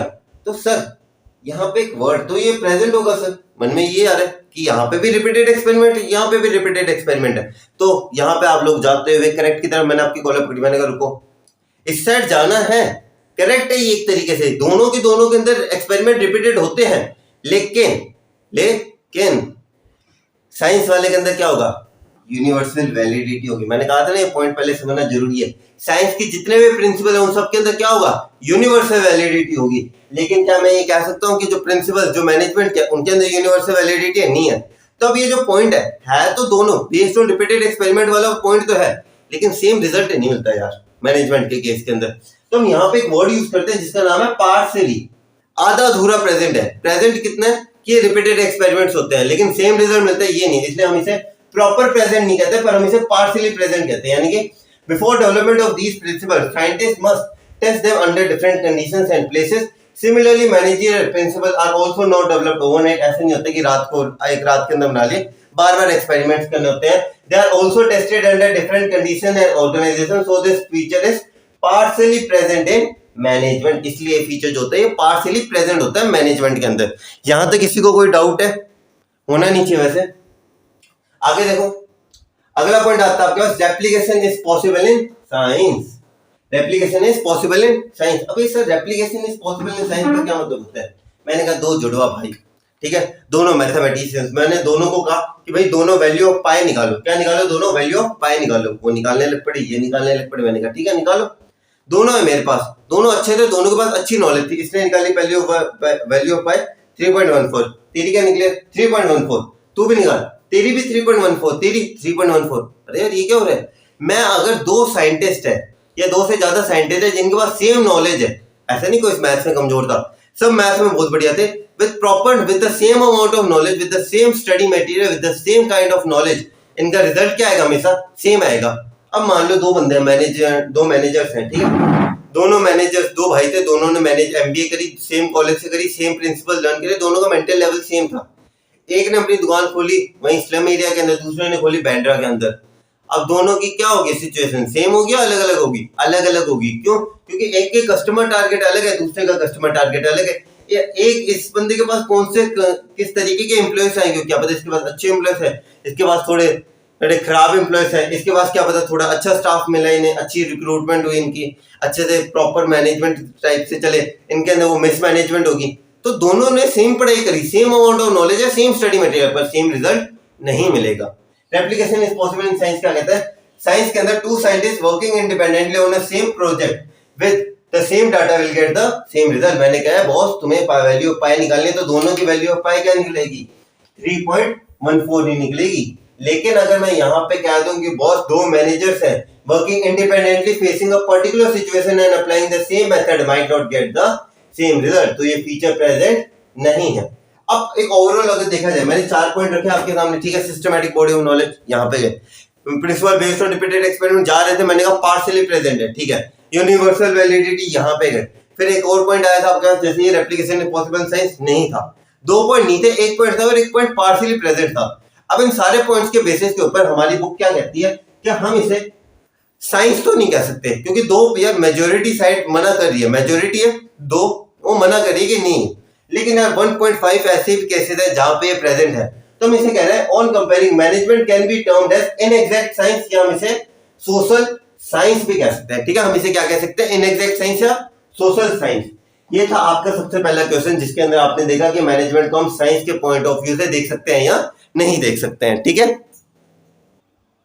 तो बॉस मैनेजमेंट आपको साइंस के पॉइंट ऑफ व्यू से समझ लिया, अब बारी है थोड़ी आर्ट के पॉइंट ऑफ व्यू से समझने की, ठीक है। साइंस के केस में इनएग्जैक्ट साइंस है, सारा लिखने का तरीका मैंने बता दिया गाइस, इस तरीके से लिखोगे एक नंबर भी नहीं काट पाएगा एग्जाम में, ठीक है। अगले पॉइंट पे आ जाओ, management as a art, management as an art. तो आर्ट क्या होती है? आर्ट मतलब कला, सिस्टमैटिक बॉडी ऑफ नॉलेज। देखते हैं क्या होता है, देखो systematic body of knowledge, systematic body of knowledge का क्या मैंने मतलब बताया था, स्टडी मटेरियल, ठीक है, विच रिक्वायर्स स्किल्स। आपको एक कला, जैसे पेंटिंग के लिए क्या आपको स्किल्स चाहिए होती है? हाँ जी चाहिए होती है। क्रिएटिविटी चाहिए होती है? हाँ जी चाहिए होती है। प्रैक्टिस चाहिए होती है? हाँ जी बहुत इंपॉर्टेंट होती है, टू गेट परफेक्ट, हाँ जी। तो यही तो आपकी आर्ट होती है। पहले पॉइंट पे आ जाओ, देखो पहला पॉइंट क्या होगा, systematic body of knowledge, systematic body of knowledge का आर्ट के लिए एक चीज बताओ, कुकिंग करते हो सारे, रेसिपी बुक देख के बनाई होगी कभी सब्जी? रेसिपी बुक क्या है? एक तरीके की स्टडी मटेरियल है जिसे पढ़ के आपने कुकिंग की नॉलेज को एक्वायर किया है या नहीं? बिल्कुल है। कई बच्चों के पास म्यूजिक जैसा सब्जेक्ट होगा, जो म्यूजिक सब्जेक्ट वाले बच्चे हैं, क्या उनकी बुक्स लगती है? हाँ जी लगती है। तो क्या वो बुक से नॉलेज एक्वायर करते हैं? हाँ जी करते हैं। क्या ऐसे कह सकते हो कि म्यूजिक के लिए, म्यूजिक की जो नॉलेज है उसके लिए भी हमारे पास बुक्स है बच्चे जिससे म्यूजिक की नॉलेज को एक्वायर कर सकते हैं? हाँ जी सर। तो क्या हम ये कह सकते हैं मैनेजमेंट के लिए तो बुक्स हैं, तो क्या हम ये कह सकते हो कि क्या आर्ट्स के लिए जितने भी आर्ट है, कुकिंग हो, कोई भी पेंटिंग हो, उन सब के लिए क्या नॉलेजेबल बुक्स है हमारे पास? हाँ जी है। ड्राइंग की बुक लगती है ना आप लोगों की क्लास 12 की, मतलब हमेशा जितने भी ड्राइंग की आर्ट एंड कल्चर की बुक्स लगती हैं, जितने भी फाइन आर्ट्स के स्टूडेंट्स हैं वो आर्ट बनाते हैं पर उनकी बुक्स भी लगती है। क्या ये कह सकता हूँ कि हमारे पास मैनेजमेंट के लिए ऐसा स्टडी मटेरियल है जहां से हम नॉलेज को एक्वायर कर सकते हैं? ऐसा भी स्टडी मटेरियल है जहां से हम आर्ट्स की नॉलेज को एक्वायर कर सकते हैं? क्या ये पॉइंट प्रेजेंट है? ठीक है। Organised and systematic study material available to acquire the knowledge of both art as well as management. For example, with the help of the books based on art, various books are available for cooking and raga for music, बहुत सारी books available है। And management, people can acquire the knowledge, लोग acquire कर सकते हैं knowledge को। So this feature of art is present in management, ये feature भी प्रेजेंट है मैनेजमेंट के अंदर, ठीक है। अगला पॉइंट आ जाओ पर्सनलाइज्ड एप्लीकेशन के ऊपर। अच्छा पॉइंट है। आपने देखो यार, हिमेश रेशमिया कौन है? सिंगर है सर। अरिजीत सिंह कौन है? सिंगर है सर। यार दोनों सिंगर्स हैं, लेकिन क्या आपने देखा दोनों के गाने गाने का स्टाइल अलग अलग है? हाँ जी सर बहुत अलग है। एक मतलब अरिजीत सिंह स्वर में गाता है, तुझे देख मतलब तुझे देखा तो ये जाना सनम। अगर ये हिमेश रेशमिया का तुझे देखो तो ये, वो नाक से थोड़ा ज्यादा गाते हैं ना। तो देखा है दोनों सिंगर, लेकिन दोनों के पास सेम नॉलेज है, लेकिन जिस तरीके से वो अप्लाई करते हैं थोड़ा बहुत फर्क तो बनता है यार। जिस तरीके से अरिजीत सिंह स्वर लेते हैं, जिस तरीके से उदित नारायण जी, जैसे वो है ना हमारे उदित नारायण जी ऐसे करते हैं। जी सर। सर आज हम आपके सामने एक गाना प्रस्तुत करने जा रहे हैं, उनकी आवाज के अंदर भी एक मजेदार है ना। अब ऐसे बात करो एक्टर्स की, एक एक्टर है शाहरुख खान, है ना, उनकी थोड़ी वो थोड़ा ऐसे दूसरी तरफ हमारे सनी पाजी हैं, उनकी आवाज के अंदर एक अलग ही तरीके का दम होता है। आपने देखा होगा, अब जैसे सनी पाजी है और जितने भी अलग एक्टर्स हैं, सनी पाजी की आवाज के एक तरीके से उनका पर्सनल एप्लीकेशन है। जिस तरीके से अलग अलग एक्टर्स अपनी अलग अलग एक्टिंग करते हैं, उसी तरीके से हर एक जने की अलग अलग पर्सनैलिटी है। अजय देवगन विमल की ऐड करता है, तो वहीं जो हमारे सलमान खान है वो दूसरी ऐड करते हैं। ऐड अलग अलग करते हैं, अपनी अपनी ब्रांड है, अपनी अपनी पर्सनल एप्लीकेशन है उनकी, ठीक है। तो पर्सनल एप्लीकेशन में मतलब क्या, अब जैसे एक कुकिंग शोज देखते होगे, एक कोई खाना बड़ा अच्छी तरीके से, कुछ खाने में नया टेक्सचर सा डाल देते हैं, एक खाने के अंदर कुछ अलग टेक्सचर डालते हैं। दोनों के दो जने, आपकी जैसे आपकी और आपकी पड़ोसी की मम्मी, दोनों खीर बनाते हैं। मैंने बहुत बार नोटिस किया है, आपने देखा हर एक घर की खीर अलग होती है, कभी नोटिस करना, हर एक घर की खीर अलग है, उसके अंदर कुछ ना कुछ टेक्सचर अलग होते हैं। क्या होता है वो पर्सनलाइज्ड एप्लीकेशन। जैसे आर्ट्स के अंदर भी होता है, मैनेजमेंट के अंदर भी। आर्ट वाला तो समझ में गया, मैनेजमेंट में कैसे, आपने देखा है काफी सारे मैनेजर्स होते हैं ना, काफी सुना आपने यार, ये मैनेजर बड़ा अच्छा था, यार वो वाला मैनेजर ठीक नहीं था। अब वो जो मैनेजर अच्छा था वो अच्छा क्यों था? क्योंकि उसने अपनी पर्सनल स्किल यूज करी, उसने अच्छी स्किल्स दिखाई, इसलिए वो अच्छा बन गया। जिसने पर्सनल स्किल बेकार थी उसने वो पूरा बन गया, ठीक है। Only theoretical knowledge is not enough for artist, he और she must have some personal skills and creativity. For example, there are various singers who know the same ragas, उन्हें भी पता है सारे गामा पा धा नी सा धा पा मा गा रे सा, ठीक है। And they will have to apply, okay, and they will apply them, make them differently. But फर्क पता है कैसे पड़ता है, दोनों को पता है सारे गामा पा धा नी सा धा पा मा गा रे सा। अरिजीत सिंह थोड़े अलग तरीके से गाएंगे, हिमेश रेशमिया सर थोड़े अलग तरीके से गाएंगे, अलग अलग सिंगर्स अलग अलग तरीके से गाएंगे, ठीक है। आशिक बनाया, ठीक है, इस तरीके से कोई ऐसे का आशिक बनाया, एक आशिक बनाया, आशिक बनाया। अब मैनेजमेंट सुनो, ठीक है, मैनेजमेंट के बारे में देखो। मैनेजमेंट के बारे में देखो क्या कहता है management, all managers learn the same principle, सारे मैनेजर्स को सेम प्रिंसिपल पता है। लेकिन अगर कोई बंदा ढंग से काम करे तो हम उसे क्या कहेंगे, अच्छा मैनेजर। कोई बेकार काम करे हम कहेंगे बेकार मैनेजर है, ठीक है। All managers learn the same principle and theories but the way they apply them makes them different. Efficiency depend on किस तरीके से मैनेजर काम करता है, ठीक है। तो ये फीचर भी प्रेजेंट है। लास्ट फीचर आता है based on repeated experiments, based on practice and creativity. अब ये बात तो आप भी मानोगे, प्रैक्टिस लगती है, क्रिएटिविटी लगती है। आप पहले दिन ड्राइंग बनाने लगते हो, इतनी अच्छी नहीं बनती, फाइन आर्ट्स के जो भी स्टूडेंट्स हैं। दूसरे दिन बनाने लगते हो, थोड़ी बेहतर बनती है। जैसे करते करते, प्रैक्टिस करते करते, कुछ क्रिएटिविटी करते करते आप क्या हो जाते हो, स्किल के अंदर परफेक्ट हो जाते हो, परफेक्ट बन जाते हो ना। सिमिलरली यहाँ पे चलते हैं कि बहुत आर्टिस्ट, अब ये तो आर्ट की बात होगी। अब मैनेजमेंट के अंदर मैं मैनेजर हूँ, ठीक है। मैं पहले दिन गया होटल के अंदर, होटल मैनेजमेंट हूँ मैं, ठीक है। मैंने पहले दिन मैनेजमेंट करी, कुछ चीजों की कोई प्रॉब्लम्स आई, मैंने टैकल आउट किया, कोई नई चीजें सीखी मैंने। काफी बार कहते हैं ना नई चीजें सीखते हैं, मैंने कोई नई चीजें सीखी, ठीक है। मैं अगले दिन गया, मैंने और नई चीजें सीखी, और नई चीजें, ऐसे सीखते सीखते मेरे एक स्टेज आ गया जहां पे मैं एकदम परफेक्ट हो गया।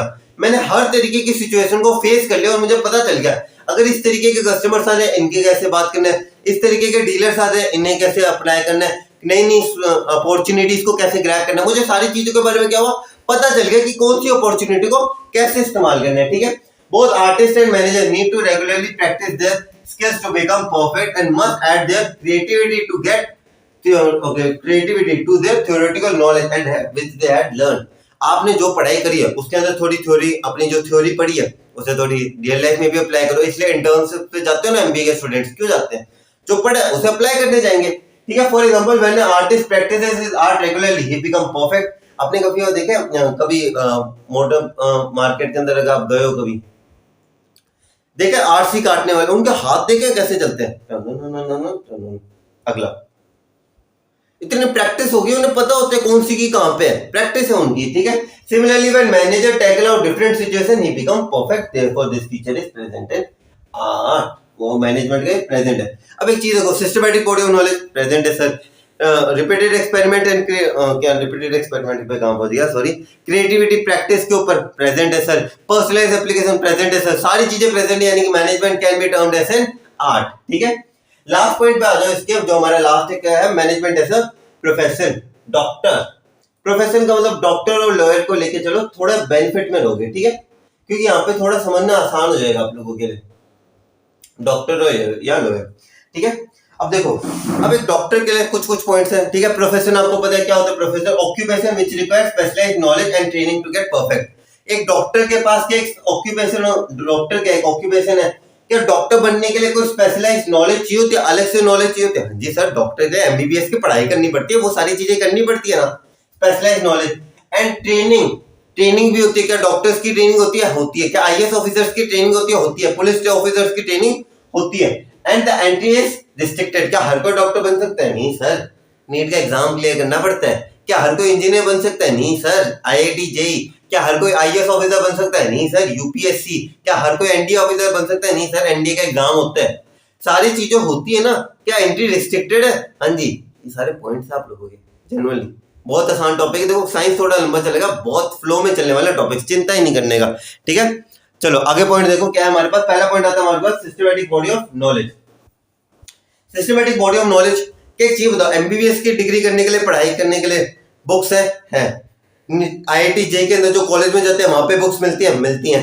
मैनेजमेंट के लिए बुक्स है। तो पॉइंट ये प्रेजेंट है, ठीक है। Systematic body of knowledge organised and systematic study materials available to acquire the knowledge of both profession as well as management. तो ये फीचर प्रेजेंट है। पहला पॉइंट जो सबके अंदर प्रेजेंट है, ठीक है। अगले पॉइंट पे आ जाओ। अब यहाँ पे अच्छे पॉइंट्स आने की शुरुआत हो गई है।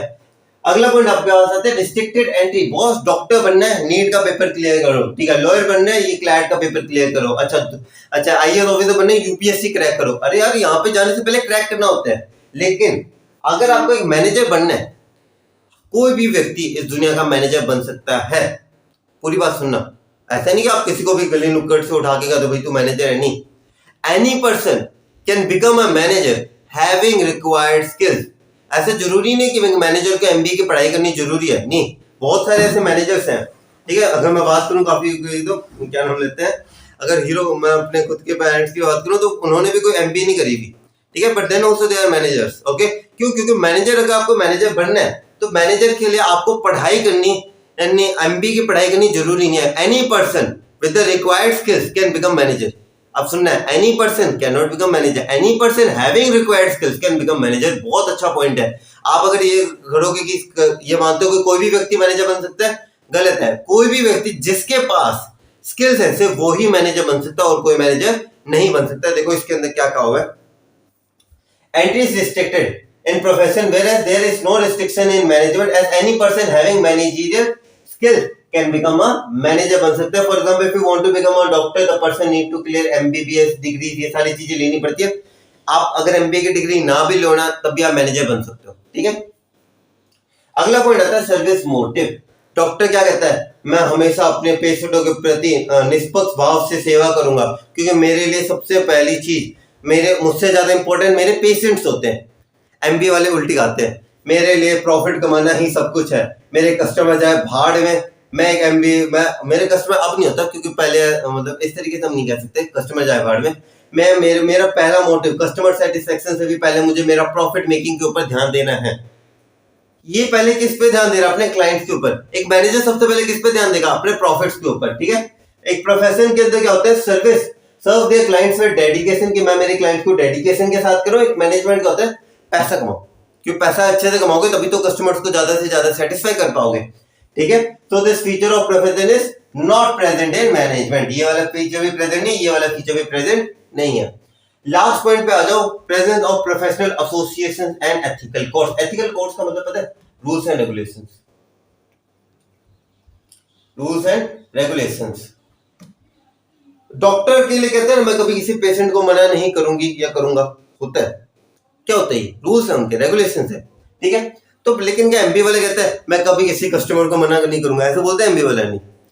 अब यहाँ पे बात आती है यहाँ पे प्रोफेशनल एसोसिएशंस की। प्रोफेशनल एसोसिएशंस हैं दोनों के लिए हैं, यानी कि अब बात है कि क्या, अब अगर मैं बात करूं किसी को डॉक्टर बनना है तो उसे अपने आपको कहीं पर रजिस्टर करवाना होता है कि भाई मैं अपनी डॉक्टरी की प्रैक्टिस, अगर आपने एक मूवी देखी होगी दे दे प्यार दिया अजय देवगन की, उसके अंदर वो जब भी जाता है ना डॉक्टर के पास, वो कहता है डिग्री लगी है मेरी, एमबीबीएस की डिग्री लगी है। काफी डॉक्टर्स कहते हैं डिग्री लगी है मेरी, डिग्री लगी है। अरे डिग्री का इतना क्या रोल है? डिग्री ये क्योंकि वो क्या, वो बता रहे हैं कि भैया हम मेडिकल काउंसिल ऑफ इंडिया के अंदर रजिस्टर्ड है। हर कोई डॉक्टरी की प्रैक्टिस नहीं कर सकता, उसे अपने आप को मेडिकल काउंसिल ऑफ इंडिया के अंदर दिखाना पड़ेगा कि मैं डॉक्टरी की प्रैक्टिस कर रहा हूँ, ठीक है। जो भी लॉयर्स है उन्हें दिखाना पड़ता है कि भैया हम बार काउंसिल ऑफ इंडिया के अंदर दिखाते हैं कि बॉस हम लोग अब लॉयर हैं, और हर कोई लॉयर नहीं बन सकता, हर कोई वकालत तो कोई भी कर ले, लॉयर हर कोई नहीं बन सकता, ठीक है। तो यहीं पे बात आती है, पॉइंट बताने वाला था मैं एमा के बारे में। अब बात करो यार, आप कहोगे यार मैनेजमेंट के लिए कोई नहीं है, मैंने कहा मैनेजमेंट के लिए है। नई दिल्ली के अंदर, न्यू दिल्ली के अंदर एमा यानी कि ऑल इंडिया मैनेजमेंट एसोसिएशन नाम की प्रोफेशनल एसोसिएशन है, लेकिन फिर भी पॉइंट प्रेजेंट नहीं है। क्यों? आगे जानते हैं। Therefore, all the professional special association are present, जैसे मेडिकल डॉक्टर्स के लिए मेडिकल काउंसिल ऑफ इंडिया, जो लॉयर्स हैं उनके लिए बार काउंसिल ऑफ इंडिया, उसी तरीके से अलग अलग काउंसिल अवेलेबल है।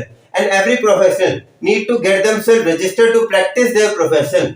लॉयर बनना है तो पहले रजिस्टर करो, डॉक्टर बनना है तो पहले रजिस्टर करो, ठीक है। And set ethical codes fixed by these association, और हर एक एसोसिएशन के कुछ रूल्स होते हैं कि अगर आप बाहर डॉक्टर बनते हो तो आपको ये सारी चीजों को फॉलो करना पड़ेगा, ठीक है। जैसे मैं कभी किसी पेशेंट को मना नहीं करूंगा या करूंगी, ठीक है। For example doctor get himself registered in the medical council of India, वो ओथ लेते हैं ना। भाई अगर एक मैनेजमेंट की बात करूं तो एमा है, ऑल इंडिया मैनेजमेंट एसोसिएशन है, लेकिन कंपल्सन नहीं है। क्यों? क्योंकि ऊपर एक पॉइंट याद आ गया, रिस्ट्रिक्टेड एंट्री, कोई भी व्यक्ति मैनेजर बन सकता है। अब यार एमा के अंदर अब अगर हर कोई व्यक्ति डॉक्टर नहीं बन सकता, जो डॉक्टर है हमारे पास रिकॉर्ड है उसका कि अच्छा ये सारे डॉक्टर्स हैं, इनका रिकॉर्ड बना रखा है, ये सिर्फ यही लोग प्रैक्टिस करेंगे। क्या मैनेजर्स का कोई रिकॉर्ड है? कोई रिकॉर्ड नहीं है। कोई भी व्यक्ति मैनेजर बन सकता है जिसके पास स्किल्स है ना। तो इसलिए वहां पे रजिस्टर करवाना जरूरी नहीं है। ऑल इंडिया मैनेजमेंट एसोसिएशन के अंदर रजिस्टर करवाना जरूरी नहीं है। It is not a compulsion to register in medical in all India management association. और अगर जहाँ पे जाना नहीं, अगर स्कूल के अंदर जाना नहीं है, प्राइवेट कर रहे हो स्कूल, मतलब डमी एडमिशन है, अगर स्कूल के अंदर जाना नहीं है तुम लोगों को, तो स्कूल के रूल्स एंड रेगुलेशन फॉलो करने की भी जरूरत नहीं है। अगर ऑल इंडिया मैनेजमेंट एसोसिएशन के अंदर रजिस्टर्ड ही नहीं तो वहां के रूल्स एंड रेगुलेशंस को भी फॉलो करने की कोई जरूरत नहीं है, ठीक है।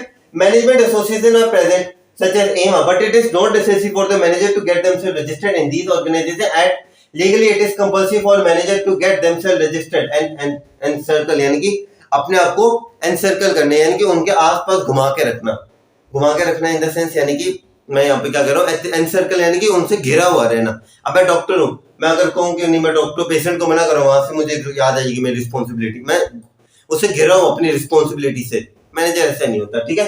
तो मैं क्या कहता हूँ, on comparing management can not be termed as a profession. क्यों? सिस्टमैटिक बॉडी ऑफ नॉलेज है, रिस्ट्रिक्टेड एंट्री नहीं है, सर्विस मोटिव नहीं है। तीसरा हमारा लास्ट पॉइंट जो था हमारे पास, लास्ट पॉइंट क्या था, presence of professional association ethical codes नहीं है, तो मैनेजमेंट को प्रोफेशन भी नहीं कह सकते। यहाँ पे आपके मैंने इस चैप्टर के सबसे बढ़िया क्वेश्चंस जो कि 3 या 4 नंबर के अंदर आने के लिए सबसे ज्यादा अगर कोई क्वेश्चन आ सकता है तो वो यहीं से क्वेश्चंस है। आगे कुछ पॉइंट है जो एमसीक्यूज के अंदर कवर हो सकता है, हम उन्हें भी डिस्कस करते हैं अभी, ठीक है। मैं एक बार पानी पी के आता हूँ। चलो अब आ जाओ मॉडर्न कंसेप्ट ऑफ मैनेजमेंट के ऊपर, ठीक है। मॉडर्न कंसेप्ट ऑफ मैनेजमेंट, ठीक है। वैसे इसके अंदर 3 होते हैं, मैंने 2 लिखे हैं। प्रोसेस का आपको पता है, मैं प्रोसेस को अलग से लास्ट में एक्सप्लेन करूंगा, ठीक है, क्योंकि ये दोनों बहुत इंपॉर्टेंट है यार। इन दोनों का मैंने इसलिए एक को तो अंडरलाइन किया था, पता नहीं टीम ने क्यों नहीं से भी अंडरलाइन करा, ये भी अंडरलाइन है, क्योंकि यहाँ पे एमसीक्यूज बहुत ज्यादा आते हैं। सबसे ज्यादा एमसीक्यूज अगर कहीं पे बनते हैं तो इसी के ऊपर बनते हैं, ठीक है। मॉडर्न कंसेप्ट ऑफ मैनेजमेंट, आज यार 2 चीजों की वैल्यू होती है मॉडर्न कंसेप्ट मैनेजमेंट के अंदर। क्या? अगर आपके 2 चीजें हैं, उन दोनों के अंदर बैलेंस है तो आपकी ऑर्गेनाइजेशन सही चलेगी, वरना नहीं चलेगी। मॉडर्न बहुत सिंपल कर दिया। क्या? अगर यहाँ पे अगर आप काम कर रहे हो और अगर आपका काम टाइम पे कंप्लीट हो रहा है, आप काम करोगे, और अगर आप काम कर रहे हो और आपका काम सही कॉस्ट के अंदर हो रहा है, यानी कि अगर आपका कोई काम है जिसपे 500 रुपए लगने थे, उसपे 500 रुपए या उससे कम लग रहा है, आपका धंधा चलेगा। 2 चीजें हैं, एक पैसे की बात करी, मैंने टाइम की बात करी। यही तो कंसेप्ट मैं यहाँ पे डिस्कस करने वाला हूँ और एक ट्रिक भी बताऊंगा, क्योंकि वर्ड थोड़े सिमिलर है ना। एक ट्रिक बताऊंगा जहां से आपको समझ में आ जाए। पहला वर्ड बोलो, मैं साथ बोलना, ठीक है। इफेक्टिवनेस, टी पे मैंने थोड़ा जोर डाला। टी का मतलब क्या होता है? टाइम। इफेक्टिवनेस का क्या मतलब है? टाइम। इफेक्टिव, टी के ऊपर मैंने जोर डाला। टी का मतलब यहाँ पे मैं कैसे रेफर कर रहा हूँ? टाइम से। जब भी इफेक्टिवनेस की बात आएगी वो हम बात किसकी करेंगे? टाइम की। तो यहाँ पे हम क्या करें? It is concern with doing the right task, completing the activities and achieving group goal on time की। बॉस तुम्हें काम करना है, टाइम पे करना है। अब यहाँ पे थोड़ी सी कंफ्यूजन आ जाती है, बता देता हूँ मैं, दोनों को एक साथ सॉल्व करूंगा। बीइंग इफेक्टिव और doing the work efficiently means finishing the given task on time, कि आपको जो काम मैं कह रहा हूँ कि बॉस तुम्हें 5 दिन के अंदर काम करना है, आप 5 दिन के अंदर ही वो काम पूरा कर देते हो। अब यहाँ पे वापस अगला पॉइंट देखो, एफिशिएंसी। इस बार मैंने किस पे जोड़ डाला? सी पे। सी का मतलब क्या है? कॉस्ट। ये ट्रिक याद रह जाएगी आप लोगों को। इफेक्टिव, टी का मतलब टाइम, एफिशिएंसी, सी का मतलब कॉस्ट। कॉस्ट के अंदर पता है आप लोगों को क्या, कि जितना खर्चा होना चाहिए उतना ही होना चाहिए, ज्यादा फालतू खर्चा नहीं होना चाहिए, ठीक है। It refer to completion of the task with the minimum cost and optimum utilisation of resources. Management is concerned with the efficient use of resources because reduction in cost lead to high profit. क्योंकि आपके अच्छी, आपने जैसे मैंने बताया, अगर आपकी जो एक्सपेंसेस है वो क्या हो जाएंगे? कम हो जाएंगे। एक्सपेंसेस क्या हो जाएंगे? कम हो जाएंगे। बढ़ा नहीं रहा, जैसे पीएनएल है ना, मतलब मान लो दोनों के सेट 1-1 लाख रुपए, ठीक है। अब एक्सपेंसेस यहाँ पे 90,000 रुपए हो गए, तो आपका इनकम क्या हो जाएगी? आपकी बढ़ जाएगी। क्या हो जाएगी? आपकी इनकम बढ़ जाएगी। अगर मैं वही बात करूं, आपके एक्सपेंसेस बढ़ रहे हैं, नीचे आपके और आइटम्स आ रहे हैं, आपके एक्सपेंसेस बढ़ रहे हैं, तो आपके इनकम क्या हो जाएगी? आपके एक्सपेंसेस बढ़ रहे हैं तो आप, सॉरी अभी यार मैं गलत एग्जांपल दे बैठा, गलत एग्जांपल नहीं, वो थोड़ा टंग ट्विस्ट होगी, ठीक है। दोनों बराबर है, ठीक है। आपके एक्सपेंसेस बढ़ रहे हैं, आपकी इनकम क्या हो जाएगी? कम हो जाएगी, ठीक है। एक्सपेंसेस बढ़ रहे हैं, इनकम क्या हो जाएगी? कम हो जाएगी। वहीं अगर आपकी इनकम जो है, आपकी क्या नाम लेता है, अगर आपके एक्सपेंसेस कम हो रहे हैं, आपकी इनकम क्या हो जाएगी? बढ़ जाएगी। स्विंग बताया था मैंने, स्विंग बिल्कुल वैसे ही है, ठीक है। एक साइड आपके एक्सपेंसेस बढ़ते जा रहे हैं, आपकी इनकम क्या होती जा रही है? बढ़ती जा रही है। आपके एक्सपेंसेस जो है वो कम होते जा रहे हैं, आपके एक्सपेंसेस बढ़ते जा रहे हैं, हाइक पे जा रहे हैं, आपकी इनकम क्या होती जा रही है? कम होती जा रही है, ठीक है। इफेक्टिवनेस और एफिशिएंसी। अब यहाँ पे कंसेप्ट है जो आपको समझना बहुत ही ज्यादा इंपॉर्टेंट है आप लोगों के लिए, ठीक है। एक सेकंड होल्ड रखो, बस एक सेकंड में सॉफ्टवेयर खुल जाए। मैं इसके ऊपर एक अच्छा पॉइंट बताऊंगा जो कि आपको समझना चाहिए, ठीक है। काफी बार ऐसा होता है कि हम ये पॉइंट्स नहीं समझते, इस वजह से हमसे गलती हो जाती है। मैंने आप लोगों से इफेक्टिवनेस और एफिशिएंसी की, ठीक है। मैंने आपको कहा कि बॉस आपको एक काम करना है और आपको 10,000 रुपए के अंदर ही काम पूरा करवाना है, ठीक है।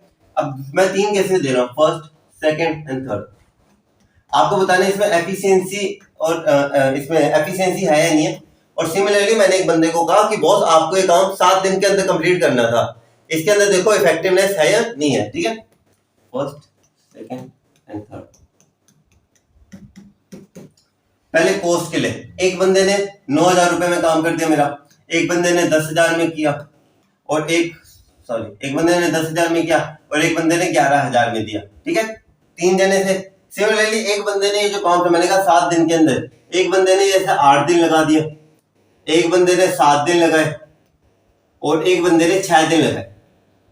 ठीक है, अब पहले मुझे बताओ इनमें से इफेक्टिव एफिशिएंट कौन सा है और कौन सा नहीं है। सर ये तो बिल्कुल भी नहीं है कि इसने 10,000 की जगह 11,000 लगा दिए, ये बिल्कुल है, इसका बता दो, ये समझ में नहीं आता। अरे भैया जब 10,000 बोला था मैंने और 10,000 आपने रुपए पूरे लगाए तब भी आप एफिशिएंट हो। ठीक है, तब भी आप एफिशिएंट हो। अब दूसरे केस में देखो, मैंने कहा 7 दिन में काम करना है, आपके मन में एक चीज आ गई, भैया 8 दिन वाला तो नहीं है इफेक्टिव, 6 दिन वाला है और 7 दिन वाला भी अब है। अब इनके कॉम्बिनेशंस देखो। अब क्या बताओ, क्या ऑर्गेनाइजेशन ए सही है या नहीं है? आपको बताना मुझे, क्या ऑर्गेनाइजेशन फर्स्ट सेकंड या थर्ड सही है या नहीं है। एक बंदे ने 9,000 रुपए कम कीमत के ऊपर काम तो किया लेकिन 8 दिन लगा दिए, क्या ये ऑर्गेनाइजेशन बेनिफिशियल है या नहीं है? नहीं है सर, एक काम तो कम कीमत में कर रहे हैं लेकिन टाइम ज्यादा लगा रहे हैं, बैलेंस नहीं है दोनों के अंदर, इफेक्टिवनेस और एफिशिएंसी के अंदर। दूसरे केस के अंदर सर 10,000 रुपए तो लगा रहे हो 7 दिन के अंदर, यानी कि काम सही कीमत और सही टाइम पे पूरा कर रहे हैं। तीसरे केस के अंदर इन्होंने 11,000 रुपए लगाए लेकिन काम कम टाइम में किया, लेकिन फिर भी एक गलत है। क्यों? पैसा क्यों ज्यादा लगाया? दोनों के अंदर बैलेंस रखो यार, बैलेंस रखो दोनों के अंदर। ठीक है, अब आ जाओ इस पॉइंट के ऊपर। ठीक है, ये पॉइंट समझ में आ गए, मॉडर्न कंसेप्ट। ठीक है, कैरेक्टरिस्टिक्स के ऊपर आ जाओ। देखो अब कैरेक्टरिस्टिक बहुत इजी कैरेक्टरिस्टिक्स है। और एक चीज बताऊं, काफी बच्चों के मन में आता है कि यार भैया एक चीज बताओ यार, भैया इतने सारे टॉपिक्स हैं, इतने सारी हेडिंग्स हैं, क्या क्या याद करें? मैंने कहा रुको, बेस्ट वे बताता हूँ। ठीक है, अपने दोनों के बीच में रहेगी। कैरेक्टरिस्टिक्स आएंगी कितने नंबर की आएगी? जरूर 3 नंबर की आएगी, पहले बता रहा हूँ 3 नंबर की आएगी और पहली बुक में से आएगी। 4 चैप्टरों का टेंशन गया दिमाग से, हाथों हाथ गया। 3 चैप्टर्स में से आएगी, मतलब इन 8 चैप्टर्स में से आएगी 3 नंबर की। ठीक है, अब पता क्या आएगा आपको? लग रहा है ना कि कैरेक्टरिस्टिक, अगर आपके, मैं पहले 2 चीजें कहता हूँ, कंसेप्ट क्लियर रखो, सारे पॉइंट पढ़ो, पॉइंट अगर आपको पता है और अगर आपको आइडेंटिफाई करने वाला है आप लिख दोगे, कोई चिंता नहीं है, थोड़ी हेडिंग चेंज भी कर दोगे, कोई चिंता नहीं। लेकिन अब आ जाए इसकी 3 फीचर्स लिखो, तो यार कौन कौन से लिखूं? मैंने कहा एक चीज याद रखो, मैं कहता हूँ कैरेक्टरिस्टिक्स यानी कि त्रिदेव। कैरेक्टरिस्टिक्स का मतलब क्या? मैं कहता हूँ मुझे आता नहीं है त्रिदेव लिखना, त्रिदेव कहता हूं मैं तो इसे। अब त्रिदेव क्यों? मैंने कहा जो मर्जी आ जाए यार, जो मर्जी कैरेक्टरिस्टिक्स पूछ ले, पहले 8 चैप्टर्स में से 3 कैरेक्टरिस्टिक हर एक के अंदर मिलेगी आपको। किसके अंदर क्या क्या है वो characteristic? Goal oriented, pervasive, continuous. पहले मतलब सेकंड और थर्ड चैप्टर को छोड़ देना, बाकी जितने भी चैप्टर्स हैं, प्लानिंग हो गया, ऑर्गेनाइजिंग हो गया, स्टाफिंग हो गया, डायरेक्टिंग हो गया, कंट्रोलिंग हो गया, फर्स्ट चैप्टर हो गया, इनके अंदर ये 3 आपको कैरेक्टरिस्टिक हर एक पॉइंट के अंदर मिलेगी। कौन कौन सी? गोल ओरिएंटेड, परवेसिव और कॉन्टिन्यूस। तो यार टेंशन खत्म ना, सारे पॉइंट्स को पढ़ो, दिमाग में सारे पॉइंट्स रखो, लेकिन लिखने वाली बारी के अंदर ये सिर्फ ये 3 पॉइंट्स रखो। क्यों? इजी है, हर एक जगह एडजस्ट करना आपको आता है। ठीक है, अब एक एक पॉइंट समझो। पहले आता है गोल ओरिएंटेड। मैनेजमेंट क्यों करते हैं हम? ताकि हमारा गोल हम क्या कर सके? अचीव कर सके। Main aim of the organisation is to achieve the organisational goal. Function and activity of the management are twisted towards achieving the organisational goal. Management हम क्या कहते हैं? मैनेजमेंट अगर है तो हमारा गोल हम क्या कर पाएंगे? अचीव कर पाएंगे। अगर आप ढंग से काम करो, आप अपना गोल क्या कर पाओगे? अचीव कर पाओगे। अगर ढंग से काम नहीं करे तो गोल अचीव नहीं होगा। गोल ओरिएंटेड है, परवेसिव। क्या स्कूल के अंदर मैनेजमेंट होती है? होती है। हॉस्पिटल्स के अंदर भी मैनेजमेंट होती है। कभी देखा है एक काउंटर वाला बंदा बैठा होता है, वो कहता है ये वाले आपको इस रूम में जाना है, आपको इस रूम के अंदर जाना है, 14 नंबर 8 नंबर में जाना है, फिर 23 नंबर में जाना है, यहाँ पे रिसिप्ट कटवानी है। सारा सिस्टमेटिक ऑर्डर के अंदर हो रहा है ना। बैंक के अंदर गए, बैंक के अंदर भी मैनेजमेंट होती है, एक मैनेजर होता है बैंक के अंदर।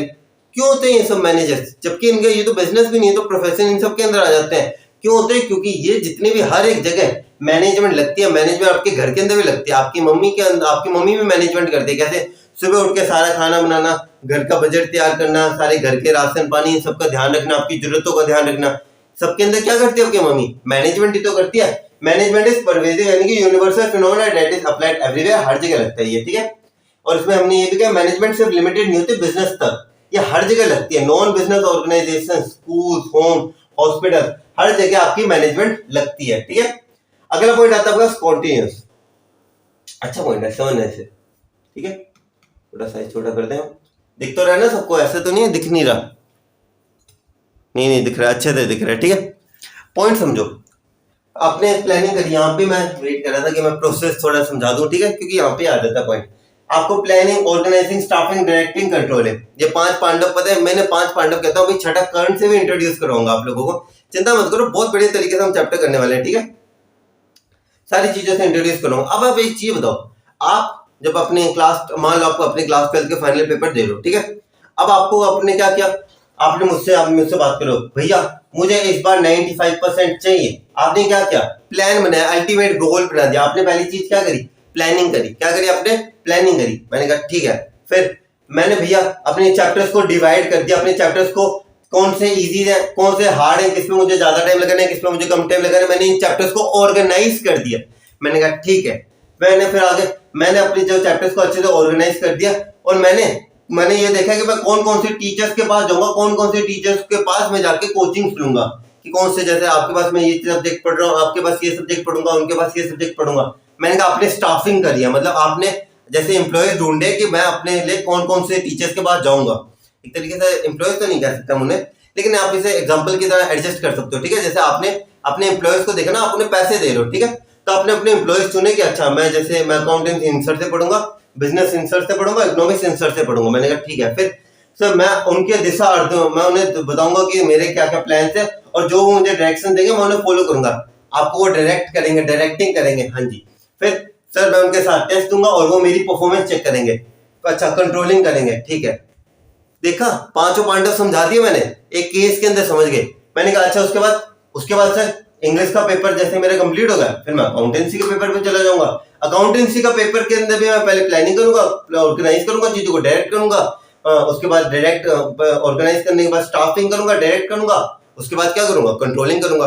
अब ये चीज देखिए आपने, एक साइकिल है ये, पहले प्लानिंग करोगे, फिर ऑर्गेनाइजिंग करोगे, स्टाफ लेके आओगे, डायरेक्ट करोगे, कंट्रोलिंग करोगे, फिर वापस क्या करोगे, प्लान कंप्लीट हो गया, नया प्लान बनाओगे, नई ऑर्गेनाइजिंग करोगे, नई स्टाफिंग करोगे, नई डायरेक्टिंग करोगे, नई कंट्रोलिंग करोगे, फिर वापस नया प्लान खोलोगे, नई ऑर्गेनाइजिंग, नई स्टाफिंग, नई डायरेक्टिंग, नई कंट्रोलिंग, ठीक है। कंटिन्यूअस का मतलब समझ गया, रेगुलर चलती है, ठीक है। डायग्राम्स आपको अच्छे से समझ में आ जाएगा। अगला पॉइंट देखो यहाँ पे, ग्रुप एक्टिविटी, ठीक है। अगला पॉइंट क्या आता है आपके पास यहाँ पे, ग्रुप एक्टिविटी। अब ग्रुप एक्टिविटी कैसे यार, अब एक चीज बताओ, क्या एक कल्ला बंदा मैनेजमेंट को चला लेगा ना, कल्ला नहीं चलता। एक अकेला बंदा सारे काम थोड़ी ना कर लेगा यार। हर एक को कहीं ना कहीं पर्सन को थोड़ी बहुत सारे कंसेप्ट होते हैं जो उन्हें देखने होते हैं, कहाँ लगाने होते हैं, अलग अलग चीजें होती हैं, ठीक है, अलग अलग कंसेप्ट होते हैं, ठीक है। अब ग्रुप एक्टिविटी के अंदर अब एक मार्केटिंग मैनेजर है, ठीक है, क्या मार्केटिंग मैनेजर कल्ला कंपनी चला लेगा, नहीं। वो क्या कहेगा, मुझे फाइनेंस वाला चाहिए। फाइनेंस वाला क्या कहेगा, भैया मैं फाइनेंस तो दे दूंगा, पर यहाँ पे मैं फाइनेंस के लिए मुझे कोई प्रोडक्शन वाला भी तो चाहिए, ताकि हम कोई सामान को प्रोडक्शन वाला चाहिए, क्यों चाहिए, ताकि हम सेल कर सकें। जब सेल करेंगे तभी तो मेरे पास पैसा आएगा।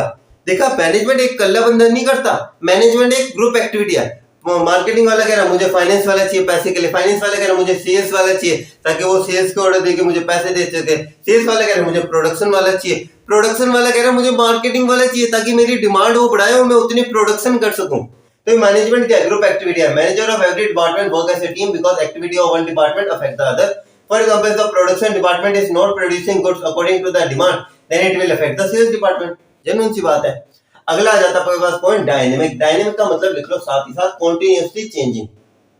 क्या मतलब होता है, कॉन्टिन्यूअसली चेंजिंग, जो बार बार चेंज होते रहते हैं, कॉन्टिन्यूअसली चेंजिंग। अब कॉन्टिन्यूअसली चेंजिंग का मतलब क्या है, मेरे पहले मैनेजमेंट थी ऐसी कि मैं अपने एम्प्लॉय से 10 घंटे काम करवाता था, ठीक है, और उनसे 5000 यूनिट्स बनवाता था दिन की, ठीक है। कोरोना आ गया, डायनेमिक सिचुएशन क्या होगी, चेंज होगी मेरी। अब मैं क्या कहूंगा, 10 घंटे आओ काम करो ना भैया, सरकार ने निर्देश दिया 5 घंटे काम करना है और 2500 यूनिट बनानी है। क्या मैंने मेरी मैनेजमेंट को चेंज किया, हाँ।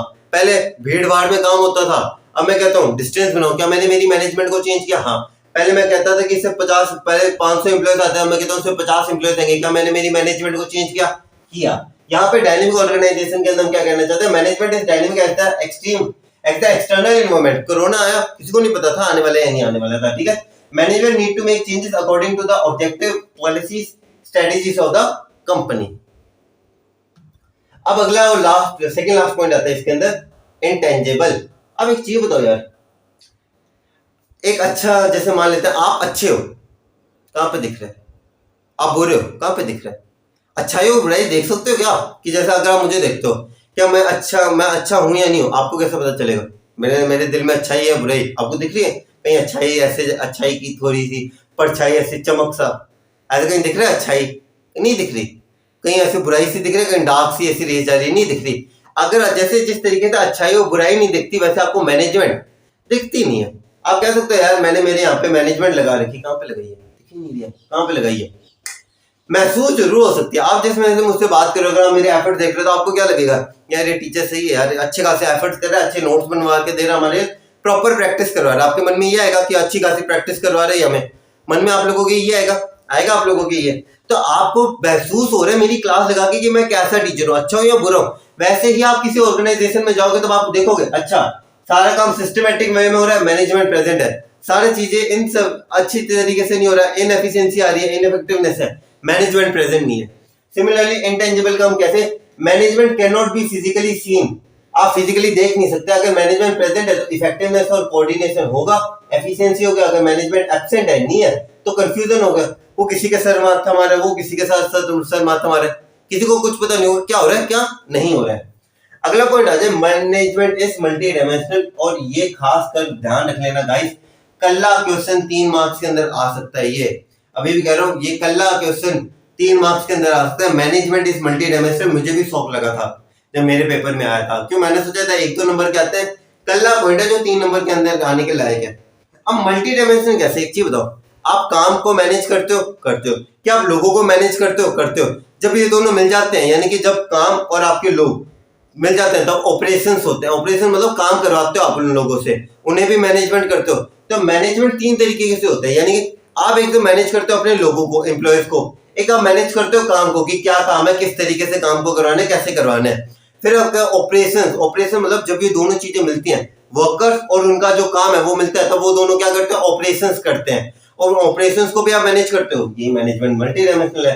कैसे? मैनेजमेंट ऑफ वर्क के अंदर आप जब काम को मैनेज करोगे तो आप क्या करोगे? मैनेज करोगे वर्क को, ये देखोगे कौन सा काम कब कहां कैसे करना है, when how and by whom the work will be done, make sure that the work is done with efficiency and effectiveness, ये चीजें देखोगे। इसके बाद जब हम बात करते हैं मैनेजमेंट ऑफ पीपल की, जब आप लोगों को मैनेज करने जाओगे, मैनेजमेंट ऑफ पीपल करोगे आप, तब आप क्या करोगे? भैया अच्छा इन्हें किस हिसाब से मोटिवेट करना है, इन्हें किस हिसाब से डायरेक्ट करना है, इन्हें कितनी सैलरी देनी है, इन्हें क्या देना है, आप क्या करोगे? मैनेज करोगे, ह्यूमन रिसोर्स को डायरेक्ट करोगे, एम्प्लॉयज को मोटिवेट करोगे, उनकी जरूरतों का ध्यान रखोगे, उनके साथ प्रॉपर स्किल डेवलप करोगे, है ना। और सिमिलरली जब ये दोनों चीजें मिल जाती है तब आप ऑपरेशंस करोगे, ठीक है। यानी कि आप क्या करोगे? जैसे बाइंग इनपुट्स, खरीदने वाला, अब एक कल्ला अपने आप इनपुट्स क्या है? वो क्या आपका खरीदना, और उसे कौन कर रहा है? एक पर्सन कर रहा है, बाइंग इनपुट्स। अब उसे सेमी फिनिश गुड्स के अंदर कन्वर्ट करना, सेमी फिनिश गुड को कन्वर्ट करना वर्क है। कोई वर्कर काम कर रहा है, दोनों चीजें मिल रही है, मैनेजमेंट ऑफ पीपल भी है, वर्क भी है। इसके बाद उन्हें फिनिशिंग गुड्स के अंदर कन्वर्ट करना, वो भी काम है और उसे एक पर्सन कर रहे हैं। उन्हें बेचने के लिए भी एक पर्सन है, और जो बेचना एक काम भी है। यानी कि आप देख रहे हो मैनेजमेंट ऑफ वर्क और मैनेजमेंट ऑफ पीपल कंबाइन होकर क्या बनता है? Management of operation. यहाँ पे मैंने आपकी सारी कैरेक्टरिस्टिक्स इस चैप्टर की मैंने क्या कर दिया? खत्म कर दिया, ठीक है। आई होप आप लोगों को कैरेक्टरिस्टिक तक कोई भी डाउट नहीं आ रहा होगा। अब बस थोड़ा सा टॉपिक, आधे से ज्यादा चैप्टर हम लोगों ने कंप्लीट कर चुके हैं, ठीक है गाइस। एक बार पानी पी के लेता हूँ। तो अब बात करते हैं इंपॉर्टेंस ऑफ मैनेजमेंट की, कैरेक्टरिस्टिक तक का टॉपिक हो गया था, अब बारी इंपॉर्टेंस ऑफ मैनेजमेंट की बात करनी है, ठीक है। अब देखो इंपॉर्टेंस क्या है हमारे पास मैनेजमेंट की कहीं ना कहीं वैसे टॉपिक नहीं आता एग्जाम में, पर फिर भी बताऊंगा मैं जरूर, ये हमारे रिस्क नहीं लेते। मैनेजमेंट की इंपॉर्टेंस क्या है?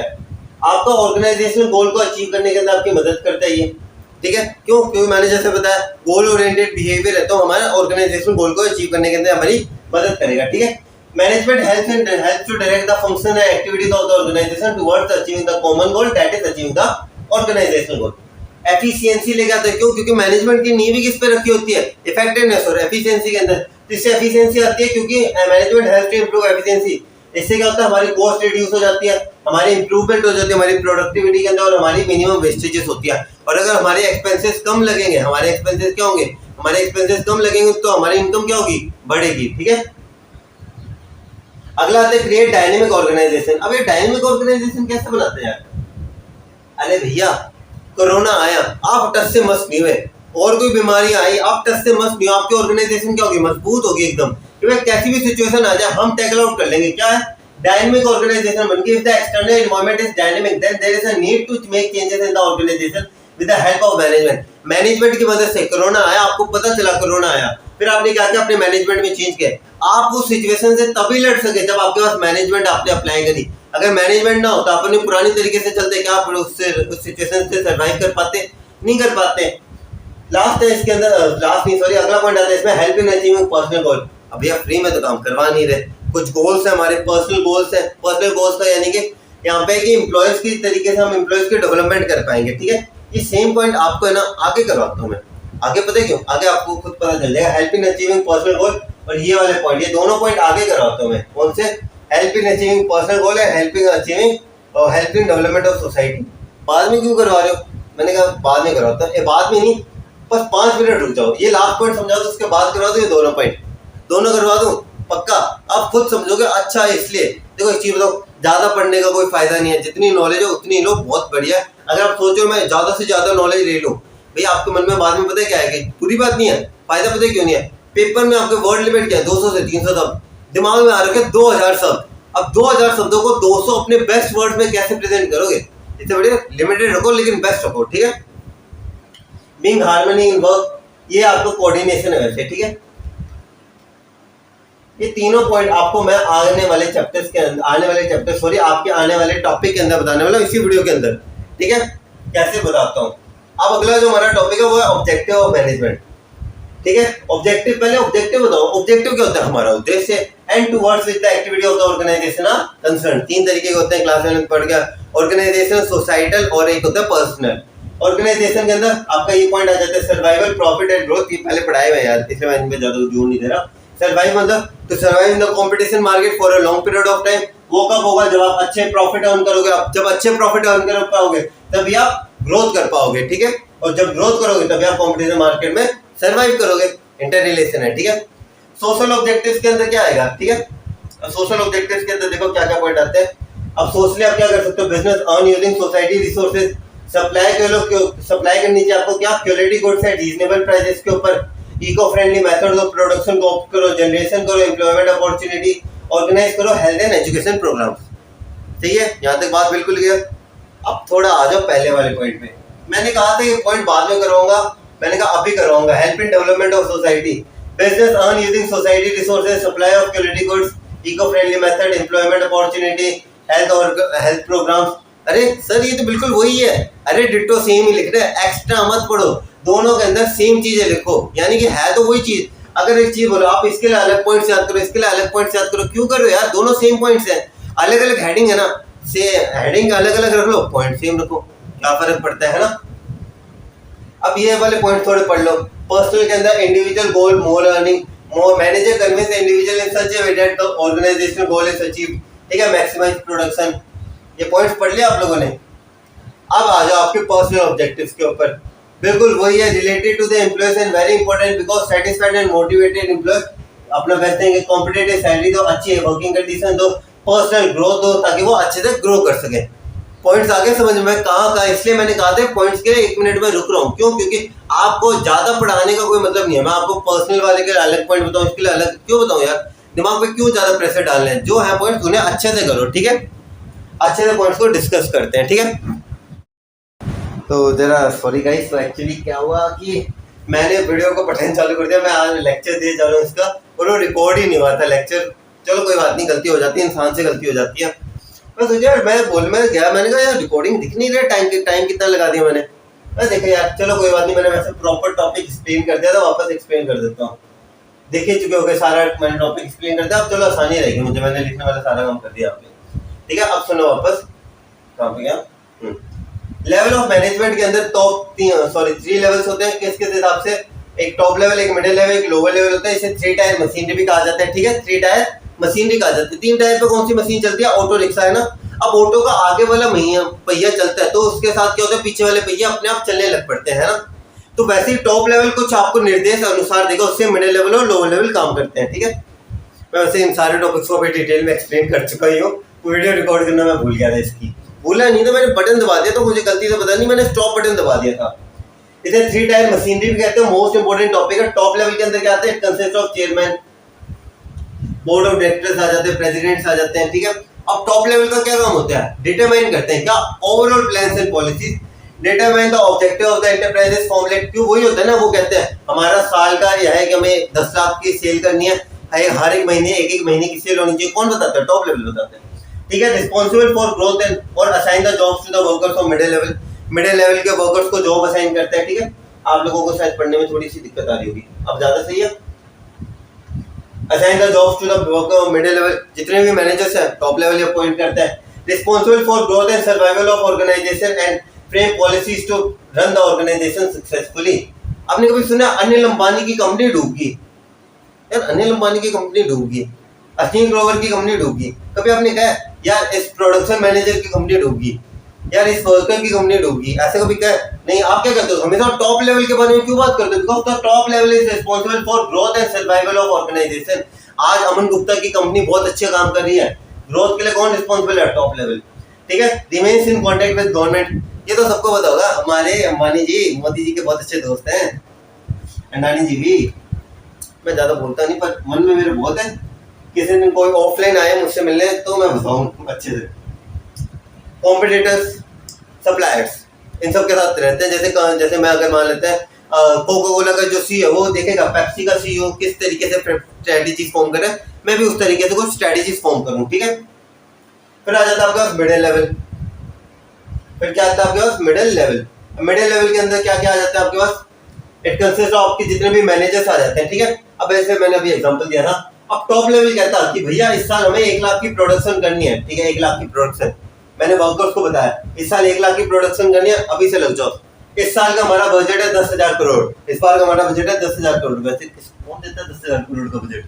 10,000 करोड़ का बजट है, आराम से खुला खर्चा करो, लैम्बोर्गिनी लो भर भर के।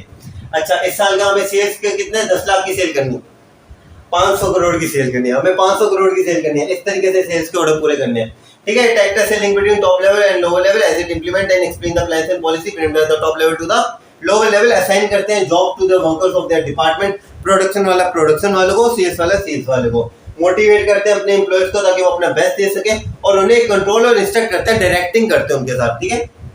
लास्ट आ जाता है आपका सुपरवाइजरी लेवल। सुपरवाइजरी लेवल के अंदर आपके वर्कर्स आ जाते हैं, ये क्या करते हैं अपने प्रॉब्लम्स और ग्रीवेंसेस मिडिल लेवल के सामने रखते हैं और हेल्प करते हैं मिडिल लेवल को। आपने जैसे मैंने आपको अभी एग्जांपल दिया था हिंदी मीडियम का, देखिए होगी इरफान खान की मूवी है, उसके अंदर आपने देखा जब वो काम ढूंढने के लिए उससे ज्यादा मेहनत नहीं करनी पड़ी, वो आया कहता भाई जी हमारा बंदा ये अच्छा बंदा अच्छा काम करेगा, इससे रख लो काम पे, रख लियो। Help the middle level managers in recruiting, selecting and appointing the employees. Communicate करते हैं वर्कर्स के साथ, उनके सजेशंस को वेलकम करके और मिनिमाइज कर देते हैं हम उन वेस्टेजेस, क्योंकि वर्कर्स के हाथ में है ना कि वो कितनी वेस्टेज करते कितने नहीं करते, और जितने एक्सपेंसेस आपके कम होंगे उतनी आपके प्रॉफिट क्या होगा, बढ़ेगा, ठीक है। तो यहाँ पे आपका 3 लेवल्स मैंने कंप्लीट करवा दिया। लास्ट टॉपिक पे आ जाओ आपके जो कि है coordination, the very last topic and the very important topic. मैंने कहा था ना 5 पांडव है आपके, planning, organising, staffing, directing, controlling. एक छठा पांडव था कर्ण इज कोऑर्डिनेशन। कोऑर्डिनेशन का एक अलग से नाम रख लो, एक नया नाम रखो कोऑर्डिनेशन का। कोऑर्डिनेशन का नया नाम है क्या? Essence of management. क्या नया नाम रखना आपको इसका? Essence of management. ओके, क्या नाम है इसका? एसेंस ऑफ मैनेजमेंट नाम रखा हमने इसका, ठीक है। अब चलो आगे डिस्कस करते हैं क्या क्या पॉइंट्स आते हैं कोऑर्डिनेशन के अंदर। बहुत इंपॉर्टेंट है यार, ये आएगा टॉपिक, मैं गारंटी देता हूँ, गारंटी है, ठीक है। अच्छे से पढ़ना अपनों को। देखो क्या है कोऑर्डिनेशन का, पहले कोऑर्डिनेशन क्या होता है आपने कभी सुना है? या तुम कोऑर्डिनेट करो एक दूसरे के साथ। Coordination bring together the activities of the organisation and bring peace and harmony in them. तुम कहते हैं डांस कर रहा होता है कभी कोई, I am a disco dancer, ऐसे को डांस कर रहा होता है तो बंदा क्या कहता है, भाई तू मेरे साथ कोऑर्डिनेट कर, हमारे हाथ साथ में नीचे साथ में ऊपर जाने चाहिए। क्या करते हो? कोऑर्डिनेट करो, यानी कि ब्रिंगिंग टुगेदर एक्टिविटीज। आप अपनी एक्टिविटीज को एक साथ लेके आओ, दोनों का हाथ सेम टाइम पे नीचे, सेम टाइम पे ऊपर जाना चाहिए। Bring together all the activities and resources of the organisation, और हार्मनी लाओ। आपने एबीसीडी देखी है एनीबॉडी का नाम, उसके अंदर आपने देखा वो एक सीन था, मुझे बड़ा अच्छा लगता है, जिसमें वो कहते हैं कि वो ऐसे करके ऐसे फ्लिप मारेगा, है ना। तो वो क्या कहता है, भरोसा चाहिए होता है, पीस से चाहिए होती है, हार्मनी चाहिए होती है, भरोसा चाहिए होता है। हार्मनी मतलब एक तरीके से आपको शांति चाहिए होती है एक दूसरे के प्रति, कि हाँ ऑर्गेनाइजेशन में शांति से काम हो, वो सबको पसंद आते हैं, ठीक है। कुछ फीचर्स देखते हैं कोऑर्डिनेशन के, क्या फीचर्स है हमारे पास कोऑर्डिनेशन के, देखते हैं। देखो कोऑर्डिनेशन के अंदर पहला पॉइंट देखो क्या क्या पॉइंट्स है यहाँ पे। पहला पॉइंट आता है इंटीग्रेट ग्रुप एफर्ट्स।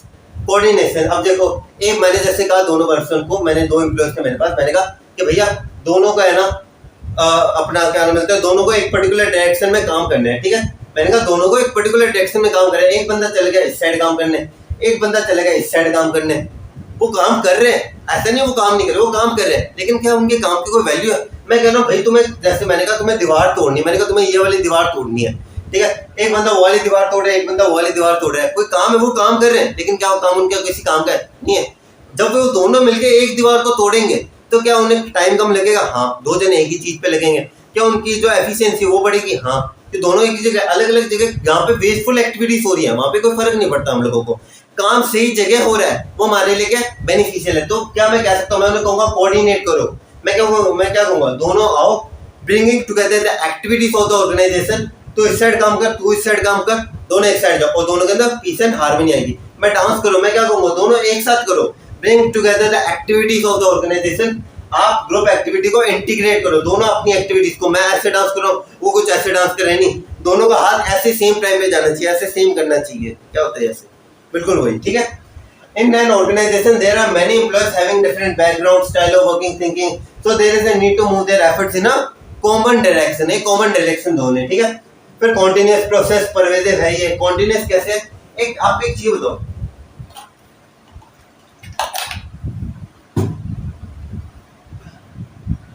आप और मैं जैसे काम कर रहे हैं, ठीक है, आप और मैं डांस कर रहे हैं, हमने एक स्टेप के अंदर कोऑर्डिनेशन किया, अगले स्टेप में मैं मेरा अलग डांस कर रहा हूँ, वो अपना अलग डांस कर रहे हैं, चलेगा नहीं? आपको क्या करना पड़ेगा, कॉन्टिन्यूस है। ऐसा नहीं कि एक बार ही कर दिया खत्म हो गया, नहीं, हर एक पूरे डांस के अंदर आपको कोऑर्डिनेशन बना के रखना, पूरी एक्टिविटी के अंदर आपको क्या करना है, कोऑर्डिनेशन करना है, ठीक है। जब तक दीवार नहीं टूटती तब तक कोऑर्डिनेट करो एक दूसरे के साथ। एक बंदा अगर ईंटें तोड़ रहे तो दूसरे बंदे ईंटों को साइड में रखो, है ना, ये सारी चीजें हैं। अब मैंने जब वो continuously to bring efforts of employ, हम एफर्ट्स, हम जैसे दो एम्प्लॉय डांस करें, हमारे एफर्ट्स के अंदर क्या आ रहा है, कोऑर्डिनेशन आ रहा है, एक्टिविटीज, हमारे एक्टिविटीज के अंदर आ रहा है, रिसोर्सेज के ऊपर आ रहा है। रिसोर्सेज के ऊपर पता क्या होता है, ये चैप्टर नंबर 5 का टॉपिक है, वैसे तो थोड़ा बता देता हूँ। रिसोर्सेज के अंदर भी कोऑर्डिनेशन होता है। एक बंदे को दो person same level of work कर रहे हैं, एक पर्सन अच्छा काम, एक पर्सन को आप ज्यादा सैलरी दे रहे हो, दूसरे को कम कर रहे हो, दोनों सेम लेवल ऑफ आउटपुट दे रहे हैं, सही बात नहीं है। रिसोर्सेज आप कोऑर्डिनेशन नहीं करें, ठीक है। अगला पॉइंट आता है परवेजिव, हर जगह अप्लाई होते हैं यार, इसमें बताने की कोई बात है नहीं, ठीक है। अगला रिस्पॉन्सिबिलिटी ऑफ एवरी मैनेजर, हर एक मैनेजर की रिस्पॉन्सिबिलिटी होती है। कैसे? टॉप लेवल के लिए क्या होता है, टॉप लेवल को कोऑर्डिनेट करना होता है ओवरऑल प्लान्स एंड पॉलिसीज के अंदर।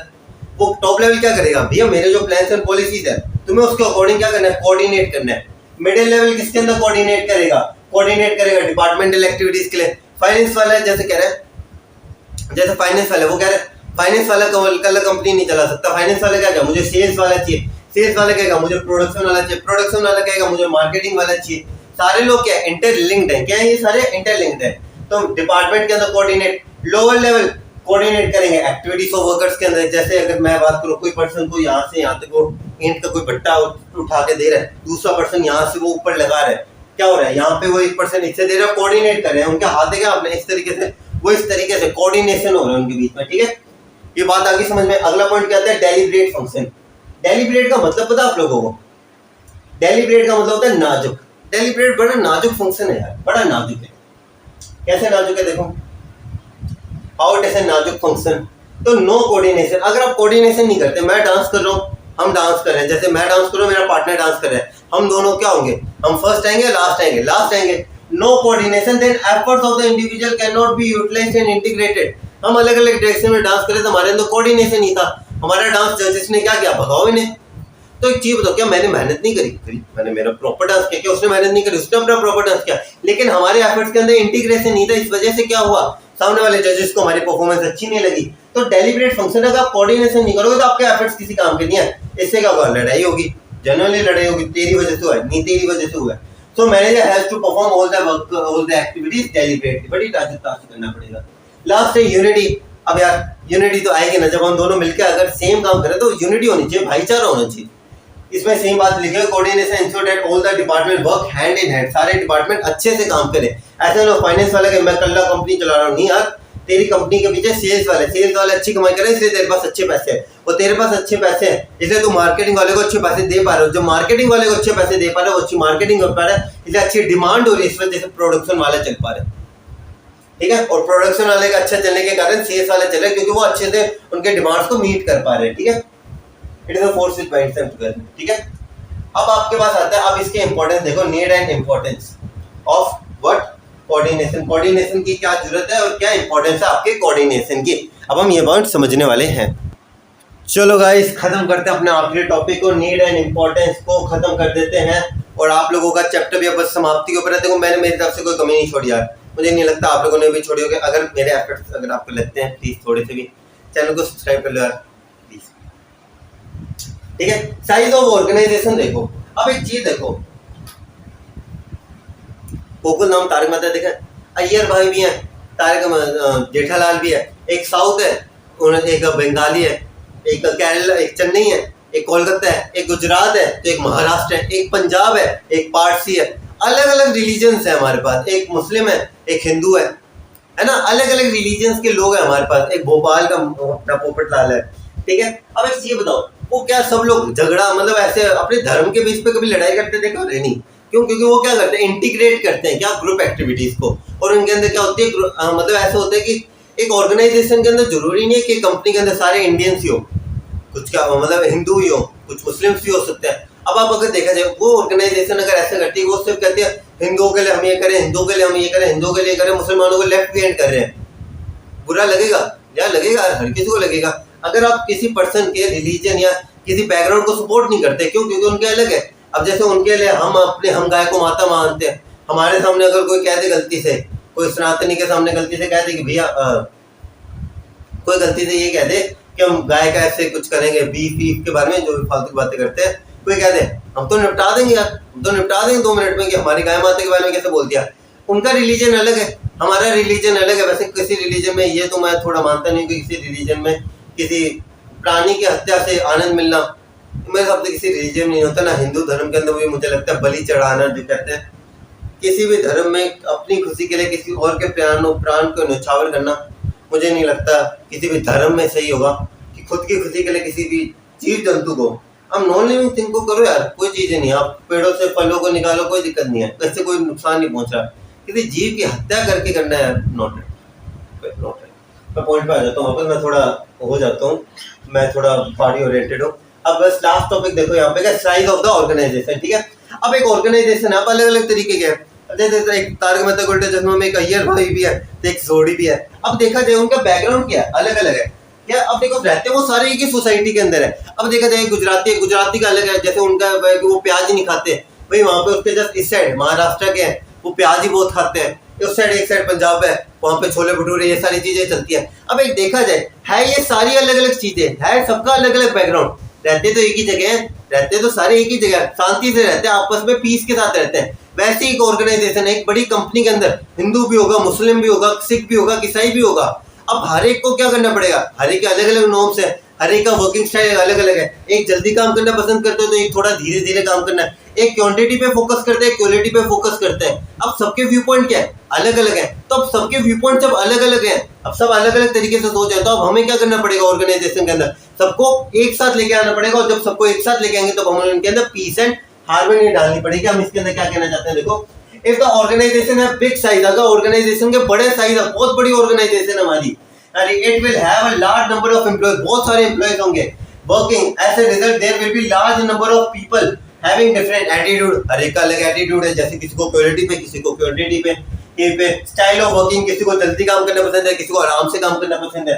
तो so to increase the so it increases the need to bring coordination. तो यार हर एक बंदा, कोई जल्दी काम करे, कोई धीरे करे, मेरा काम नहीं चले, मैं चाहता हूँ कॉमन स्पीड पकड़ो, तू धीरे काम करता है, तू जल्दी काम करता है, तू थोड़ी स्पीड घटा, तू थोड़ी स्पीड बढ़ा, बराबर पे इस पे काम करो, ठीक है।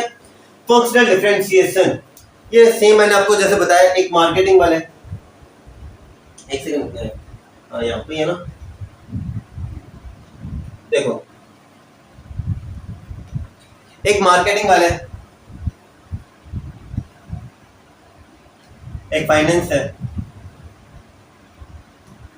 एक सेल्स, एक प्रोडक्शन है, एक सेल्स है, ठीक है। यहां तक सारे सहमत हो मुझसे। मार्केटिंग वाला जो है ये किस पे डिपेंड करता है, मार्केटिंग वाला डिपेंड करता है फाइनेंस पे, कि भाई फाइनेंस वाले को कितने पैसे मिलेंगे, उस हिसाब से फाइनेंस वाले डिपेंड करते हैं सेल्स वाले पे, भाई वो जितने सेल्स ऑर्डर देंगे उतना मेरा रेवेन्यू होगा। सेल्स वाला किस पे डिपेंड करता है, प्रोडक्शन वाले पे, कितने वर्कर वो ढंग से प्रोडक्शन करेगा तभी तो मैं ढंग से सेल कर पाऊंगा। और प्रोडक्शन वाला किस पे डिपेंड करता है? फाइनेंस वाले पे, सॉरी फाइनेंस वाले पे भी डिपेंड करता है और मार्केटिंग वाले पे भी। मार्केटिंग वाले पे कैसे डिपेंड करता है भैया? मार्केटिंग वाला अच्छे मार्केटिंग करेगा, अच्छी डिमांड होगी तभी तो मैं ज्यादा गुड्स बनाऊंगा ना।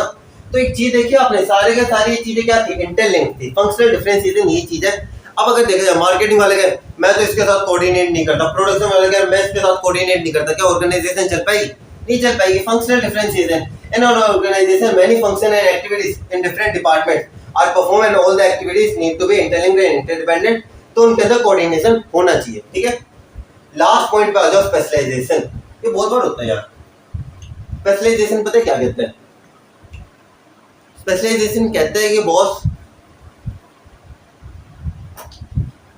कि दो स्पेशलिस्ट आ गए, ठीक है, आपके जैसे एक ही सब्जेक्ट के दो टीचर्स आ गए, ठीक है, आपके स्कूल के अंदर। एक बंदा कह रहा है कि बॉस तुम लोगों को जैसे एनसीईआरटी अगर आप अकाउंटेंसी के सॉल्व नहीं करते जनरली, जैसे गवर्नमेंट स्कूल के अंदर होता है, जब मेरा ऑफलाइन बैच चलता है अकाउंटेंसी का, जिसके वीडियो आप देखते हो ऑफलाइन बैच होता है। मेरा ऑफलाइन बैच जो होता है ना अकाउंटेंसी का, उसके अंदर बच्चे कहते हैं, बच्चे है ना, मैं उन्हें एनसीईआरटी कराता हूँ, क्योंकि आरबीआई मतलब आरबीएससी नहीं है वो, सॉरी, जो है गवर्नमेंट स्कूल के अंदर एनसीईआरटी प्रॉपर चलती है। उसके अंदर आपने देखा होगा काफी टीचर्स है, जैसे मेरा क्या स्टाइल होता है, मैं हर एक क्वेश्चन करवाता हूँ अकाउंटेंसी का। मैं कहता हूँ कोई क्वेश्चन मत छोड़ो, टाइम लगता है कोई बात नहीं। काफी टीचर्स होते हैं 2 क्वेश्चन करवाते हैं, 5 क्वेश्चन होमवर्क देते हैं। अब देखो जाए, अब दोनों जगह एक ही क्लास को पढ़ाने आ गए, क्या मैं उसके साथ सेटिस्फाइड होऊंगा? नहीं। क्या वो मेरे साथ सेटिस्फाइड होगा? नहीं होगा। क्यों? हम दोनों के वे ऑफ वर्किंग क्या अलग अलग है। तो वैसे एक ऑर्गेनाइजेशन के अंदर बहुत सारे स्पेशलिस्ट होते हैं, स्पेशलिस्ट, ठीक है। Large and modern organisation have a large number of specialist and expert, they work in their own direction. एक कह रहा भैया प्रोडक्शन बढ़ा, एक कह रहा प्रोडक्शन घटा, क्वालिटी पे फोकस करे, एक कह रहा प्रोडक्शन बढ़ा, सेल्स पे फोकस कर, ठीक है। So there is a need to coordinate their activities, ताकि हम दोनों को कहें भाई तू तेरी ना चला, तू तेरी ना चला, दोनों आओ साथ में मिलकर को कॉमन डिसीजन लो, ठीक है। तो इसी के साथ आपके सारे इंपॉर्टेंस खत्म हो जाती हैं। और लास्ट पॉइंट आ जाता है आपके पास, coordination the essence of management. Coordination को एसेंस ऑफ मैनेजमेंट क्यों कहा जाता है? एसेंस होता है एक तरीके कहते हैं, एक एसेंस है, खुशबू एक तरीके की मैनेजमेंट की। किस तरीके से? पहले पॉइंट देख लो, coordination is required at every level. जैसे मैंने बताया कोऑर्डिनेशन परवेज़ है हर जगह, टॉप लेवल को भी लगेगी, मिडिल लेवल को भी लगेगी, लोअर लेवल को भी लगेगी। ये पॉइंट आपका क्लियर है? क्यों मैंने हर एक पॉइंट को इतना सोखा करा हुआ है ना, आपको लगेगा ही नहीं। आप ये नोट्स को अभी डाउनलोड कर सकते हो, टेलीग्राम पे जाओ, वहां पे लिखो, और टेलीग्राम पे मेरी आईडी मिल जाएगी, चिंता मत करो यार, मैं तुम्हारा बड़ा भाई तुम्हारे साथ हूँ, तुम्हारे साथ अंत तक रहूंगा, ठीक है। मैं ऐसे नहीं, मैं पीछे नहीं हटने वाला इस बार, ठीक है। मैं चाहता हूँ कि मेरे यूट्यूब चैनल ग्रो करे, मैं भी एक अच्छा यूट्यूबर, एक अच्छा यूट्यूब टीचर बनूं और अपने बच्चों को अच्छे से पढ़ाऊं। मैं चाहता हूँ कि मैं इतना अच्छे से करूँ तुम लोगों के लिए कि मैं सच्ची में यार, मैं I really want you to be a good teacher, ठीक है। मेरी एज थोड़ी ज़्यादा नहीं है, लेकिन मैं उसका कहता हूँ एक्सपीरियंस मेरा आज भी उन टीचर्स की जितना ही है, ठीक है। Coordination is the most important function of organisation. Coordination नहीं तो कोई बात नहीं। पॉइंट्स क्लियर है? Any company which fails to coordinate, किसी कंपनी के अंदर कोऑर्डिनेशन है तो काम कर पाएगी नहीं कर पाएगी। Which fails to coordinate will not be able to survive in the competition market. अब आपका आता है सबसे इंपॉर्टेंट पॉइंट इसका, coordination is needed to perform all the functions of management. 5 Pandav बताए थे, पांचों पांडवों के अंदर कोऑर्डिनेशन कहीं ना कहीं लगता है।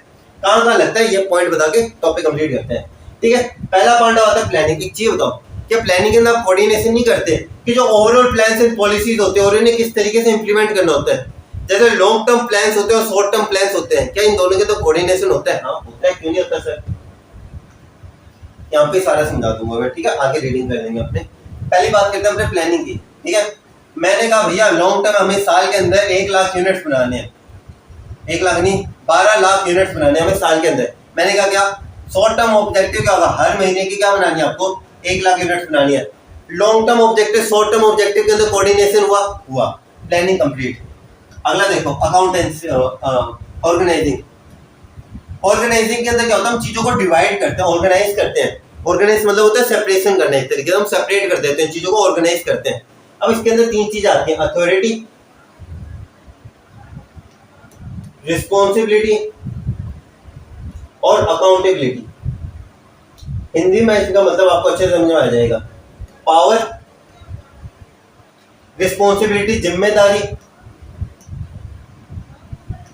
दारी आप इसे कह सकते हो obligation to complete the work on time, और अकाउंटेबिलिटी जवाबदारी। जवाबदारी क्या होता है यार? मैं ये काम नहीं कर पाया क्योंकि I am responsible for this work, ये कहना है, ठीक है। अब एक चीज बताओ, अगर पावर है किसी पर्सन के पास, ठीक है, अब इसे रिस्पॉन्सिबिलिटी से रिलेट करो, ठीक है। एक पर्सन है, मैंने उसे कहा कि बस तेरी रिस्पॉन्सिबिलिटी है कि तुझे 1000 यूनिट बनानी है आज के दिन में, ठीक है। अब उस पर्सन के पास अगर अथॉरिटी नहीं है, पावर नहीं है या चीजों को बनाने की, चीजों के लिए रॉ मटेरियल खरीदने की, क्या वो अपना टारगेट अचीव कर पाएगा? नहीं कर पाएगा। और जब वो अपने टारगेट को अचीव नहीं कर पाएगा तो क्या वो अकाउंटेबल होगा? नहीं होगा। क्यों? क्योंकि उसके पास जवाबदारी के लिए कुछ जवाब देने के लिए है नहीं। तो ये तीनों के अंदर क्या होता है? कोऑर्डिनेशन होता है, ठीक है। तीसरा आ जाता है, तीसरा तो आपको इन दोनों के मेन समझ लो। प्लानिंग के अंदर required between overall plans of the organisation and departmental plans. Organization यानी कि लॉन्ग टर्म और शॉर्ट टर्म। ऑर्गेनाइजेशन के अंदर ये चीज होता है अकाउंटेबिलिटी, अथॉरिटी और रिस्पांसिबिलिटी के अंदर। स्टाफिंग, लोगों को लेके आने तो हम किस हिसाब से? मैं कह रहा हूँ मुझे मार्केटिंग के लिए जॉब चाहिए, मेरे पास 2 कोडिंग के बंदे हैं, क्या कोऑर्डिनेशन होगा? नहीं हो पाएगा। Required between skills of the worker and job assigned to them. Directing के अंदर मैं डायरेक्ट कर रहा हूँ, सुपीरियर सबऑर्डिनेट को डायरेक्ट करता है, काम कैसे करना है, सुपीरियर सबऑर्डिनेट के बीच में होता है, ठीक है। बिटवीन सुपीरियर एंड सबऑर्डिनेट के बीच में। कंट्रोलिंग के अंदर कैसे होगा? एक्चुअल परफॉर्मेंस क्या थी आपकी और प्लान परफॉर्मेंस क्या थी। जैसे आप कहते हो कि सर मैंने टेस्ट के अंदर 100 नंबर ले, 100 नंबर का टेस्ट था, मैं चाहता हूं कि मैंने क्या सोचा, 100 नंबर का टेस्ट है, मैं 80 नंबर लूंगा, 80 नंबर तक लेके आऊंगा। आपके नंबर कितने हैं? 75 है। आप क्या कहोगे? कंपेयर करोगे, 80 का सोचा था, 75 क्यों है, कहां पे कमी रहेगी मेरे अंदर, कोऑर्डिनेट करोगे, है ना, कमियों के अंदर। तो with this we came to an end of this video. आज का लेक्चर होता है समाप्त। कल हम इसके बारे में, कल 3 अक्टूबर को, हम 3 अक्टूबर के दिन हम इसके PYQs करेंगे, 4 अक्टूबर के दिन आपके इसके हम इसके MCQs करेंगे। Till then do whatever you want to do man, but don't avail your माता पिता एंड भारत माता। जय हिंद गाइस, और तब तक के लिए खुश रहो यार, मौज मस्ती करो और अपने हारे के सहारा सीरीज को अच्छे से कंप्लीट करो। लास्ट के अंदर जाते जाते बोलते हैं हारे का सहारा बाबा श्याम महाराज। जय हिंद गाइस।